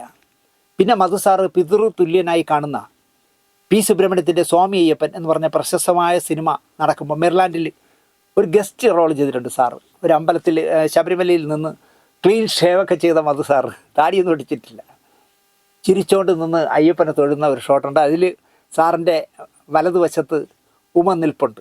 ഉമയെ ഒരു ഗസ്റ്റ് അല്ലേ, ഗസ്റ്റ് വേഷമായിട്ട് മധുസാർ വന്നപ്പം കൂടെ മോളെ കൂടെ കൊണ്ടുവന്നു, കൊച്ചുകുട്ടിയല്ലേ. രണ്ടുപേരും കൂടെ നിൽക്കുന്ന ഒരു ഷോട്ടുണ്ട്. എനിക്ക് തോന്നുന്നു ശബരിമലയിൽ തങ്ക സൂര്യോദയം എന്ന് പറഞ്ഞ പാട്ടിലാണെന്ന് തോന്നുന്നു. നല്ല നല്ല ക്ലീനായ മുഖമൊക്കെ ആയിട്ട് മധുസാർ നിൽക്കുന്നത്. 24 മണിക്കൂറും നേരിട്ട് ജോലി ചെയ്യുന്ന മനുഷ്യനാണ് അരോമമണി അല്ലെങ്കിൽ മണി എന്നാണ് മധുസാർ വിലയിരുത്തുന്നത്. ഇപ്പോൾ സാറ് പുറത്തൊന്നും പോകാറില്ല. 90 വയസ്സ് കഴിഞ്ഞപ്പോൾ എല്ലാവരും കൂടെ കണ്ണു വിട്ടുമെന്ന് എനിക്ക് തോന്നുന്നു. നന്നായിട്ട് എന്താ പറയുക, വീട്ടിനകത്തൊക്കെ നല്ല ആരോഗ്യവാനായി നടന്നിരുന്ന മനുഷ്യനാണ്. പക്ഷേ 90 വയസ്സിൻ്റെ ആഘോഷമൊക്കെ കഴിഞ്ഞപ്പോൾ സാറ് നല്ല ടയേർഡായി. ഒരു ആത്മവിശ്വാസക്കുറവ് സാറിനുണ്ട്. അതുകൊണ്ട് സാറിപ്പോൾ വീട്ടിനകത്ത് വാക്കർ ഉപയോഗിച്ചാണ് നടക്കുന്നത്. പക്ഷേ വാക്കർ ഉപയോഗിച്ച് സാർ പുറത്ത് പോവില്ല. സാറ് പറയുന്നത്, ഞാനിങ്ങനെ വാക്കർ പിടിച്ച് നടക്കുന്നത് മറ്റുള്ളവർ കണ്ട് ആ സെൻറ്റിമെൻറ്റ്സ് എനിക്ക് സഹിക്കാൻ പറ്റില്ല എന്നാണ് സാർ പറയുന്നത്. അല്ലെങ്കിൽ അവസാനമായിട്ട് എം മണിയെ കാണാൻ സാർ വന്നേനെ. ഒരു കഥ കേട്ടാൽ ഓടുമോ ഇല്ലയോ എന്ന് പറയാൻ പറ്റുന്ന ചുരുക്ക നിർമ്മാതാക്കളിൽ ഒരാളായിരുന്നു എം മണി. ഒരു പടം എങ്ങനെ എക്സിക്യൂട്ട് ചെയ്യണം അത് നന്നായിട്ട് അറിയാവുന്ന ആളായിരുന്നു എം മണി. മെരിലാൻഡും ഉദയും കഴിഞ്ഞാൽ ഞാൻ നേരത്തെ പറഞ്ഞു, വേറൊരു ബാനർ 3-ാം സ്ഥാനത്ത് ഏറ്റവും കൂടുതൽ സിനിമ ചെയ്തത് ആര് എന്ന് ചോദിച്ചാൽ ഇനി നിങ്ങൾക്ക് ധൈര്യമായിട്ട് പറയാം, അത് അരോമമണിയുടെ സുനിത പ്രൊഡക്ഷൻസ് തന്നെയായിരുന്നു. വളരെ സ്പീഡിലുള്ള സംസാരം, ഞാൻ നേരത്തെ പറഞ്ഞല്ലോ, ചില വാക്കുകൾ വീണ്ടും വീണ്ടും ആവർത്തിക്കുക, നിർമ്മാതാവിന് വേണ്ട രൂപം, ഭാവം, പ്രൗഢി, അതൊക്കെ ഉള്ളൊരു മനുഷ്യൻ തന്നെയായിരുന്നു എം മണി. 1977 ധീരസമീര യമുനാതി തീരെ എന്ന് പറഞ്ഞ പടത്തിൽ തുടങ്ങി 2013 ശ്യാമപ്രസാദ് ചെയ്ത ആർട്ടിസ്റ്റ് എന്ന് പറഞ്ഞ പടത്തിൽ അവസാനിച്ചു അദ്ദേഹത്തിൻ്റെ സിനിമാ ജീവിതം. ഇടയ്ക്ക് ഞാൻ ഇന്നലെ ഭാരത് ഭവനിൽ വെച്ച് ബോഡി അടക്കാനായിട്ട് അരുവിക്കരയ്ക്ക് കൊണ്ടുപോയി കഴിയുമ്പോൾ ഞാനിങ്ങനെ പുറത്തേക്ക് വരുമ്പോൾ, ഞാൻ രഞ്ജിത്തും സനൽ തോട്ടും ഒക്കെ ആയിട്ട് പുറത്തേക്ക് വരുമ്പോൾ അക്കു അക്ബറിനെ അവിടെ വെച്ച് കണ്ടു. അപ്പോൾ ഇവിടെ അക്കു അക്ബർ വരേണ്ട ഒരു കാര്യമില്ല, കാരണം കമൽ ഒരു പടവും ചെയ്തിട്ടില്ല ആരോമയുടെ. പിന്നെ എന്തിനാ അക്കു വന്നെന്ന് ഞാൻ ചോദിച്ചു, അക്കു എന്താ ഇവിടെ? ഞാൻ ഇതിലേക്ക് വേണ്ടി വന്നതാണ് രാവിലെ. ഞാൻ പറഞ്ഞു, എങ്ങനെ മണി സാറായിട്ടൊരു ബന്ധം? കേട്ടപ്പോഴാണ് പറയുന്നത്, സുരാജ് വെഞ്ഞാറമൂടിനെ നായകനാക്കി പേരിനൊരാൾ എന്ന് പറഞ്ഞ പടം ഡയറക്റ്റ് ചെയ്തത് അക്കു ആയിരുന്നു. പക്ഷേ ആ പടം, അരോമയുടെ ആ പടം റിലീസ് ചെയ്തിട്ടില്ല. എന്താണ് കാരണമെന്ന് ഞാൻ മരിച്ച സ്ഥലമല്ലേ, അതുകൊണ്ട് ഞാൻ അക്കുവിനോട് ചോദിച്ചില്ല. പേരിനൊരാൾ എന്നാണ് ആ പടത്തിൻ്റെ പേര്. ഇതുവരെയും റിലീസായിട്ടില്ല. അദ്ദേഹം ചെയ്ത എന്താ പറയുക 62 സിനിമകളില്ലേ, പല്ലാവൂർ ദേവനാരായണൻ മമ്മൂട്ടിയായിരുന്നു നായകൻ, ഒരു ബ്ലാക്ക് ആൻഡ് വൈറ്റ് കുടുംബചിത്രം മണിയായിരുന്നു നായകൻ, രാവണൻ ജോജു ജോർജ് ആയിരുന്നു നായകൻ. പക്ഷേ ഇതൊന്നും വിചാരിച്ചതുപോലെ വിജയമായില്ല. നാട്ടുരാജാവ്, അത്ഭുതദ്വീപ് എന്ന് പറഞ്ഞ 2 സിനിമ, വിനയൻ സംവിധാനം ചെയ്തതിൽ അത്ഭുതദ്വീപ്, ഈ 2 സിനിമയുടെ വിതരണം അരോമയായിരുന്നു. 1985 തിങ്കളാഴ്ച നല്ല ദിവസം. 1986 CB മലയിൽ സംവിധാനം ചെയ്ത ദൂരെ ദൂരെ ഒരു കൂടുകൂട്ടാം. രസകരമായ സാൾട്ട് മാങ്കോ ട്രീ, ഉപ്പുമാവിന് പറയുന്ന പേര് ശ്രീനിവാസ് എഴുതിയ സ്ക്രിപ്റ്റാണല്ലോ. നല്ല രസകരമായ പടമായിരുന്നു. ഈ 2 പടത്തിനും അദ്ദേഹത്തിന് ഒരുപാട് പുരസ്കാരങ്ങൾ കിട്ടി. അതിൽ ദൂരെ ദൂരെ ഒരു കൂട്ടുകൂടാം എന്ന് പറഞ്ഞ പടത്തിന് ദേശീയ അവാർഡ് വരെ വാങ്ങി. ഗോമതി നായകം, കാശി, ഉന്നുടൻ, അരങ്ങേറ്റ വേളൈ തുടങ്ങി 4 സിനിമകൾ തമിഴിൽ നിർമ്മിച്ചു അദ്ദേഹം. അതിൽ കാശി നിങ്ങൾക്കറിയാം, വാസന്തി ലക്ഷ്മി പിന്നെ ഞാനും വിക്രത്തിനെ വെച്ച് തമിഴ് ചെയ്തതാണ്. ആ ദിവസം കുയിലിനെ തേടി, എങ്ങനെ നീ മറക്കും, മുത്തോട് മുത്ത്, പച്ച വെളിച്ചം, ആനക്കുരുമ, എൻ്റെ കളിത്തോഴൻ, 7 പടങ്ങൾ അദ്ദേഹം സംവിധാനം ചെയ്തു. അത് ഭയങ്കര രസകരമായ കാര്യമാണ്. കാരണം അതിൽ ഈ കുയിലിനെ തേടിയും എങ്ങനെ നീ മറക്കുമൊക്കെ ഭയങ്കരമായിട്ട് കാശുണ്ടാക്കിയ പടമല്ലേ, സൂപ്പർ ഹിറ്റായ പാട്ടുകളല്ലേ. ചുനക്കര രാമൻകുട്ടി എന്ന് പറഞ്ഞൊരു ഗാനരചയിതാവിനെ മലയാളത്തിന് സമ്മാനിച്ച മനുഷ്യനാണ് എം മണി. ഞാൻ അസിസ്റ്റൻ്റ് ഡയറക്ടറാവാൻ വേണ്ടി, ആരെ കണ്ടാലും അസിസ്റ്റൻ്റ് ഡയറക്ടറാവാൻ വേണ്ടി ചോദിക്കുമ്പോൾ, ഞാൻ മുമ്പൊരു എപ്പിസോഡ് ചെയ്തിരുന്നു അത്. എൻ്റെ വീടിനടുത്ത് നേമത്ത് ഒരു നെയ്ത്തുശാലയുണ്ട് സർക്കാരിൻ്റെ. ആ നെയ്ത്തുശാലയുടെ സെക്രട്ടറി ആയിരുന്നു ചുനക്കര രാമൻകുട്ടി. അപ്പോൾ എൻ്റെ വീടിനടുത്തുള്ള ഒരു ചേച്ചി, ശ്യാമള ചേച്ചി, അവിടെ ജോലിക്ക് പോകുന്നുണ്ട്. എൻ്റെ ഈ സിനിമാ ക്രൈസ് അറിയാവുന്ന ചേച്ചി എന്നോട് പറഞ്ഞു, ദിനേശേ ചുനക്കര രാമൻകുട്ടി അറിയാം. ഞാൻ പറഞ്ഞു, പിന്നെ, അയ്യോ രാമൻകുട്ടി സാറാണ് ഞങ്ങളുടെ സെക്രട്ടറി. ഞാൻ പറഞ്ഞു, ചേച്ചി ഒന്ന് പറഞ്ഞ് എനിക്ക് ഒരു അവസരം, ഒരു സിനിമയിൽ അസിസ്റ്റൻ്റ് ഡയറക്ടർ ആവാനുള്ള അവസരം വാങ്ങിത്തരാൻ പറഞ്ഞു. അങ്ങനെ എന്നെയും കൊണ്ട് ചേച്ചി ഒരു ഞായറാഴ്ച, ചേച്ചിയും ചേച്ചിയുടെ കൂടെ ജോലി ചെയ്യുന്ന വേറൊരു ചേച്ചി, 2 ചേച്ചിമാരും എന്നെയും കൊണ്ട് ചുനക്കര രാമൻകുട്ടി സാറിൻ്റെ വീട്ടിൽ ചെന്നു. ഞാൻ ഇപ്പോൾ അതിനടുത്താണ് താമസിക്കുന്നത്, തിരുമലയിൽ. അയ്യോ എത്രയോ കാലമായി പരിചയമുള്ളതുപോലെയാണ് എന്നോട് ചുനക്കര രാമൻകുട്ടി സാർ പെരുമാറിയത്. അതുപോലെ തന്നെ അദ്ദേഹത്തിൻ്റെ കീഴിൽ ജോലി ചെയ്യുന്ന ആ സ്ത്രീകളോടൊക്കെ അദ്ദേഹം കാണിക്കുന്ന ഒരു ബഹുമാനം, ലാളിത്യമൊക്കെ കാണണം. അദ്ദേഹത്തിൻ്റെ കാര്യം പറഞ്ഞു, എന്നെ കൊണ്ടുവന്ന എന്തിനാണ്, അപ്പോൾ അച്ഛനില്ലാത്ത ആളാണ്, ഇങ്ങനെ സിനിമ ഒരു ക്രൈസാണ്, എല്ലാം കേട്ടു അദ്ദേഹം. കേട്ടിട്ട് എന്നോട് പറഞ്ഞു, ദിനേശ് എനിക്ക് നല്ല ആത്മബന്ധമുള്ളത് അരോമ മണിയുമായിട്ടാണ്. അദ്ദേഹം അടുത്തെടുക്കാൻ പോകുന്നത് പൊന്നും കുടത്തിന് പൊട്ട് എന്ന് പറഞ്ഞ പടമാണ്. സുരേഷ് ബാബുവാണ് സംവിധായകൻ. ഞാൻ മണി സാറിനോട് പറയില്ല, പക്ഷേ ഞാൻ സുരേഷ് ബാബുവിനോട് പറയാം, ദിനേശ് പോയി സുരേഷ് ബാബുവിനെ കണ്ടാൽ മതി. സുരേഷ് ബാബു, നമ്മളെ കോട്ടയം കുഞ്ഞച്ചനൊക്കെ എടുത്ത സുരേഷ് ബാബു, അദ്ദേഹം എനിക്കൊരു കത്ത് തന്നു. ഈ കത്ത് സുരേഷ് ബാബുവിനെ കാണിച്ചാണ്. ഞാനങ്ങനെ പൂജപ്പുരയിൽ വന്ന് സുരേഷ് ബാബുവിനെ കണ്ട് കത്ത് കൊടുത്തു. അപ്പോൾ ഈ ബാബുട്ടൻ്റെ പ്രശ്നം എന്താണെന്ന് വെച്ചാൽ ഒന്നും നോ പറയില്ല. പുള്ളിയെ കൊണ്ട് സാധിക്കാൻ പറ്റാത്ത കാര്യത്തിന് പുള്ളി യെസ് പറയും. അത് പിന്നെയാണ് എനിക്ക് മനസ്സിലായത്. അപ്പോൾ എന്നോട് പറഞ്ഞു, ദിനേശ് ഇങ്ങനെ കാര്യങ്ങളൊക്കെ സ്ക്രിപ്റ്റൊക്കെ എടുത്തൊക്കെ നടക്കുന്നു, ശ്രീനിവാസനാണ് എഴുതുന്നത്, ഞങ്ങളുടെ സ്ക്രിപ്റ്റ് ഡിസ്കഷനും കാര്യങ്ങളൊക്കെ നടക്കുന്നു, നമുക്ക് നോക്കാം, ദിനേശ് ഒരു 10 ദിവസം കഴിഞ്ഞ് വാഹാന്ന് പറഞ്ഞു. അന്നത്തെ കാലത്തെന്ന് പറഞ്ഞാൽ എനിക്ക് വെള്ളായണി ജംഗ്ഷനിൽ നിന്ന് ബസ് കയറി കരമന ഇറങ്ങണം, കരമനയിൽ നിന്ന് അടുത്ത ബസ് കയറി പൂജപ്പുര ഇറങ്ങണം, അതുപോലെ തിരിച്ചു പോകണമെങ്കിലും ഇതുപോലെ ചെയ്യണ്ടേ. പക്ഷേ എനിക്ക് പൂജപ്പുരയൊന്നും അങ്ങനെ വരാനുള്ള പൈസയില്ല. അപ്പോൾ കരമന ഇറങ്ങി നടക്കും പൂജപ്പുര വരെ. അതുപോലെ ഇദ്ദേഹത്തെ കണ്ട ശേഷം പൂജപ്പുരയിൽ നിന്ന് കരമന വരെ നടക്കും. എന്നിട്ടാണ് ബസ് കയറി വെള്ളായണി ജംഗ്ഷനിലേക്ക് ഇറങ്ങുന്നത്. എന്തിനു പറയുന്നു, അവിടെ വെച്ചാണ് ഞാൻ TS സജിയെ പരിചയപ്പെടുന്നത്. അന്ന് സജി സിനിമയിലൊന്നും വന്നിട്ടില്ല. സജി ഈ ജിംനേഷ്യത്തിലൊക്കെ പോയി അടിച്ച് പെരുക്കി വെച്ചിരിക്കുന്ന ആളാണ്. അപ്പം ഞാൻ ചെന്ന് ബാബുചേട്ടനെ കാണാനിരിക്കുമ്പോൾ സജി വന്നാണ്, എനിക്ക് പേരൊന്നും അറിയില്ല. സജി വന്ന് ചോദിക്കും, എന്താ അതിങ്ങനെ ചേട്ടനെ കാണാൻ വന്നാണ്, എൻ്റെ ഇരിക്കാൻ പറഞ്ഞു. അപ്പോൾ തന്നെ സജി TV ഓൺ ചെയ്തിട്ട്, അന്ന് TV ഒക്കെ ഭയങ്കര റയറല്ലേ, TV ഓൺ ചെയ്തിട്ട് ഏതെങ്കിലും സിനിമാ പാട്ടുകളൊക്കെ ഇട്ടിരും, വീഡിയോ കാസറ്റ് ഇട്ടിട്ട് ഞാനതും കണ്ടുകൊണ്ടിരിക്കും. പിന്നെയാണ് സജി അസോസിയേറ്റ് ഡയറക്ടറും പ്രശസ്തനായ സിനിമാ സീരിയൽ സംവിധായകനൊക്കെ മാറിയത്. ബാബുട്ട് എന്നെ ഒരു 8-10 പ്രാവശ്യം നടത്തി. ഓരോ ദിവസവും പറയും, മറ്റേതാ പറയാം, 10 ദിവസം കഴിഞ്ഞ് പറയാം, 5 ദിവസം കഴിഞ്ഞ്, ഇങ്ങനെ പോയി അവസാനം ഞാൻ ചെന്ന ദിവസം എന്താ പറയുക, ദിനേശേ എനിക്ക് ഇതൊരു മണിസാറിനോട് ഞാൻ ഈ വിഷയം സംസാരിച്ചില്ല, ഒരു പുതിയ അസിസ്റ്റന്റ് ഡയറക്ടറെ നിർത്താൻ അദ്ദേഹം സമ്മതിക്കുമോ എന്ന് എനിക്കറിയില്ല, ഞാനൊന്ന് സംസാരിക്കട്ടെ, എന്നിട്ട് ഞാൻ പറയാം. ഞാൻ പറഞ്ഞാൽ അതെങ്ങനെ കേട്ടോ, നാളെയല്ലേ ഷൂട്ട് തുടങ്ങണം. അതെ, അപ്പോൾ ഇന്ന് പറഞ്ഞില്ലെങ്കിൽ പിന്നെ ഇനി അന്ന് നമ്മൾ ഈ സിനിമ വാരികളൊക്കെ വായിക്കുന്നുണ്ട്, സിനിമയെക്കുറിച്ചൊക്കെ അറിയാമല്ലോ. അപ്പം നാളെ ഷൂട്ടിംഗ് തുടങ്ങുന്നതിന് ഇന്നും തീരുമാനം ആവുന്നില്ല. ബാബുട്ടൻ പറയണത് ഞാൻ ഒന്ന് സംസാരിക്കട്ടെ, നടക്കില്ല, അതെനിക്ക് മനസ്സിലായി.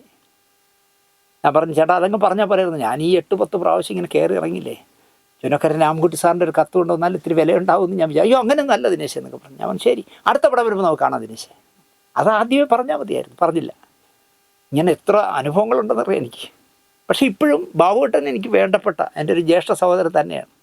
ഇന്നലെ മണിസാറിൻ്റെ അവിടെ വെച്ച് കണ്ടപ്പോഴും ഇറങ്ങാൻ നേരത്തെ എൻ്റെ കാതിൽ പതുക്കെ പറഞ്ഞു, എൻ്റെ മോളെ കല്യാണമാണ് കേട്ടോ ദിനേശേ, ഞാൻ അറിയിക്കും, ദിനേശ് വരണം എന്നൊക്കെ പറഞ്ഞിട്ടാണ് പോയത് ഇന്നലെ. അങ്ങനെ എന്താ പറയുക, ചുനക്കര രാമൻകുട്ടി സാറിനെ ഞാൻ ഒരിക്കലും ആ മനുഷ്യനെ മറക്കില്ല. ചിരിച്ച മുഖത്തോടെ എന്നെ വീട്ടിൽ കയറ്റിയിരുത്തുകയും ഉച്ചയ്ക്ക് ഭക്ഷണം തരികയൊക്കെ ചെയ്ത നല്ല മനസ്സിനുടമയായിരുന്നു. അദ്ദേഹത്തിൻ്റെ പ്രധാനപ്പെട്ട ഹിറ്റ് പാട്ടുകളെല്ലാം എന്താ പറയുക, അരോമണിയുടെ സിനിമകളിലായിരുന്നു. 62 സിനിമകൾ ഞാൻ പരിശോധിച്ചപ്പോൾ 10 താഴെ സിനിമകളേ ഉള്ളൂ മുടക്ക് മുതൽ തിരിച്ചു കിട്ടാതെ പോയതെന്നോ അല്ലെങ്കിൽ മുടക്ക് മുതൽ മാത്രം കിട്ടിയതെന്നോ പറയാവുന്നത്. കുയിലിനെ തേടി എങ്ങനെ നീ മറക്കും, 20-ാം നൂറ്റാണ്ട്, CBI ഡയർക്കുറിപ്പ്, കമ്മീഷണർ, ബാലേട്ടൻ, മാമ്പഴക്കാലം, ആഗസ്റ്റ് 1, ജാഗ്രത, കോട്ടയം കുഞ്ഞച്ചൻ, സൂര്യഗായത്രി, ധ്രുവം, ജനാധിപത്യം, പിന്നെ കാട്ടുചെമ്പകം, സൗഹൃദം, FIR, വൃദ്ധന്മാരെ സൂക്ഷിക്കുക, കനകസിംഹാസനം, ഏതൻ തോട്ടം, നീയോ ഞാനോ, ദ്രോണ, ആ ദിവസം, ലോകനാഥൻ IAS, എൻ്റെ കളിത്തോഴൻ, ഒരു ബ്ലാക്ക് ആൻഡ് വൈറ്റ് കുടുംബം, ആഗസ്റ്റ് 15, രുദ്രാക്ഷം, രാവണൻ, വീണ്ടും ചലിക്കുന്ന ചക്രം, റൗഡി രാമു, ഒരു തിര പിന്നെയും തിര, ലവ് സ്റ്റോറി, കളേഴ്സ്, ഇതിലേ വന്നവർ, കടത്ത് എന്ന് തുടങ്ങി. നിങ്ങൾ ആലോചിച്ചു, ഇതിൽ ഈ കമ്മീഷണറും കോട്ടയം കുഞ്ഞച്ചനും 20-ാം നൂറ്റാണ്ട് CBI ഡയർക്കുറിപ്പൊക്കെ വാരിയ പണം എത്രയാണെന്ന് നിങ്ങൾ ആലോചിച്ച് നോക്കൂ. അതുപോലെ തന്നെ ഞാൻ നേരത്തെ പറഞ്ഞ കള്ളം പൗത്രൻ, തിങ്കളാഴ്ച നല്ല ദിവസം, ദൂരെ ദൂരെ ഒരു കൂടുകൂട്ടാം, ഇതൊക്കെ അവാർഡുകളും നേടിയ സിനിമകളായിരുന്നു. സംവിധാനം ചെയ്തവരാരൊക്കെ, Madhu sir, P. Padmarajan, P. Chandrakumar, Joshy sir, TS Suresh Babu, K. Madhu, Shaji Kailas, Viji Thampi, Sibi Malayil, Vinayan, Shyamaprasad, അക്കു അക്ബർ, ശ്രീനി, അനിൽ, VM വിനു, തുളസിദാസ് മുതലായവരാണ് എന്താ പറയുക ഈ പറയുന്ന സുനിത പ്രൊഡക്ഷൻസിൻ്റെ സിനിമകൾ സംവിധാനം ചെയ്ത ആൾക്കാർ. അതുപോലെ എനിക്ക് കൗതുകകരമായ ഒരു കാര്യം തോന്നിയത്, മധു സാറിൻ്റെയും P. ചന്ദ്രകുമാറിൻ്റെയും സിനിമകളിൽ സത്യൻ അന്തിക്കാടായിരുന്നു സംവിധാന സഹായിയും സഹസംവിധായകനും. സുനിത പ്രൊഡക്ഷൻസിന് വേണ്ടി നിർമ്മിച്ച, ചന്ദ്രകുമാർ സംവിധാനം ചെയ്ത പല സിനിമകളുടെയും സഹസംവിധായകൻ സത്യൻ അന്തിക്കാടായിരുന്നു. എന്ന് മാത്രമല്ല പല അരോമ നിർമ്മിച്ച സിനിമകളുടെയും പാട്ടുകൾ എഴുതിയതും സത്യൻ അന്തിക്കാടായിരുന്നു. പക്ഷേ 62 സിനിമകൾ നിർമ്മിച്ച അരോമയുടെ ഒരു സിനിമയും സത്യൻ അന്തിക്കാട് സംവിധാനം ചെയ്തിട്ടില്ല. എന്തുകൊണ്ടാണ് സത്യൻ അന്തിക്കാടിനെ കൊണ്ട് സംവിധാനം ചെയ്യാത്തതെന്ന് ഞാൻ ഇങ്ങനെ ആലോചിച്ചു. അതുപോലെ തന്നെ മധുസാറിൻ്റെ മറ്റൊരു സംവിധാന സഹായിയായിരുന്നു മോഹൻ. അതുപോലെ മധുസാറിൻ്റെ സിനിമകളുടെ ആർട്ട് ഡയറക്ടറായിരുന്നു സംവിധായകനായി മാറിയ അമ്പിളി.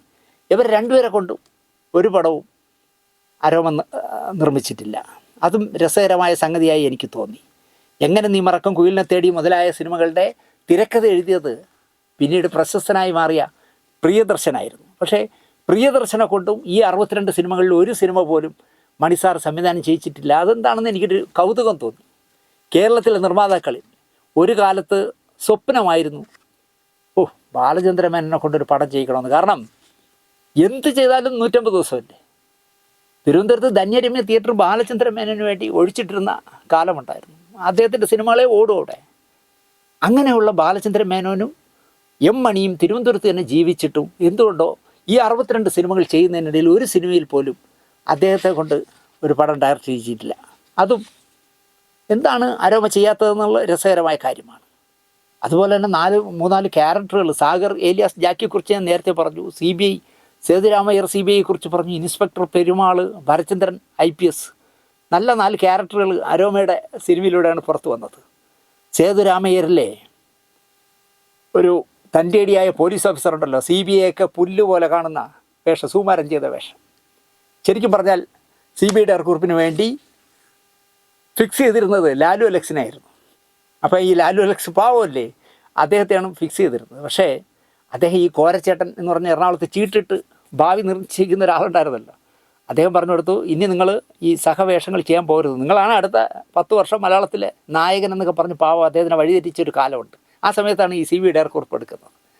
അതിൽ ഒരു നെഗറ്റീവ് ഫ്ലേവറുള്ള SI ആണെന്ന് അറിഞ്ഞപ്പോൾ ലാലു അലക്സ് അതിൽ നിന്ന് പിന്മാറി. പകരം ആര് എന്നുള്ള ചർച്ച നടക്കുമ്പോൾ സുകുമാരൻ്റെ പേര് വന്നു. അപ്പോൾ മണിസാറിനോട് ഒരു കാര്യം നേരിട്ട് പറയാൻ പറ്റില്ല. എങ്കിലും മധുച്ചേട്ടൻ പറഞ്ഞു, സാറേ, മണിസാറേ, നമുക്ക് ആ വേഷം സുകുമാരനെ കൊണ്ട് ചോദിച്ചാൽ അയാൾ ശരിയാവില്ല, അയാൾ ഭയങ്കര പ്രതിഫലവും ചോദിക്കും, ആൾ ശരിയല്ല, അയാൾ വേണ്ട. പക്ഷേ അങ്ങനെ പറയരുത് സാർ, ആ വേഷം അയാൾ ചെയ്താൽ, സുകുമാരൻ ചെയ്താൽ മനോഹരമാവും. ആണോ? മനോഹരം ഉറപ്പുണ്ടോ? ഉണ്ട്, എന്നാൽ വെച്ചോ. അങ്ങനെ മധുച്ചേട്ടൻ കുഞ്ചാലുമൂടൻ പറഞ്ഞ സ്ഥലത്ത് അന്ന് കുട്ടികളും മല്ലികയൊക്കെ ആയിട്ട് ജീവിക്കുന്ന വീട്ടിൽ ചെന്ന് സുകുമാരേട്ടനെ കണ്ടു. എന്നിട്ട് പറഞ്ഞ് ഞാൻ ഇങ്ങനെ ഒരു പടം ചെയ്യുന്നു, CBI ഉദ്യോഗസ്ഥനായ സേതുരാമയ്യരുടെ കഥയാണ്.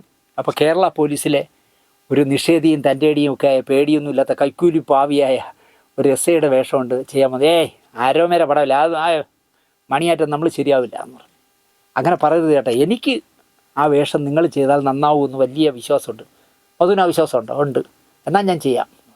നമ്മൾ ആലോചിക്കേ, എന്ത് രസമായിട്ടല്ലേ CBI ഒക്കെ ഈ എന്താ പറയുക, സേതുരാമയ്യർ വന്ന് നിൽക്കുമ്പോൾ പുല്ല് പോലും വകവയ്ക്കാതെ സംസാരിക്കുന്ന സുകുമാരൻ.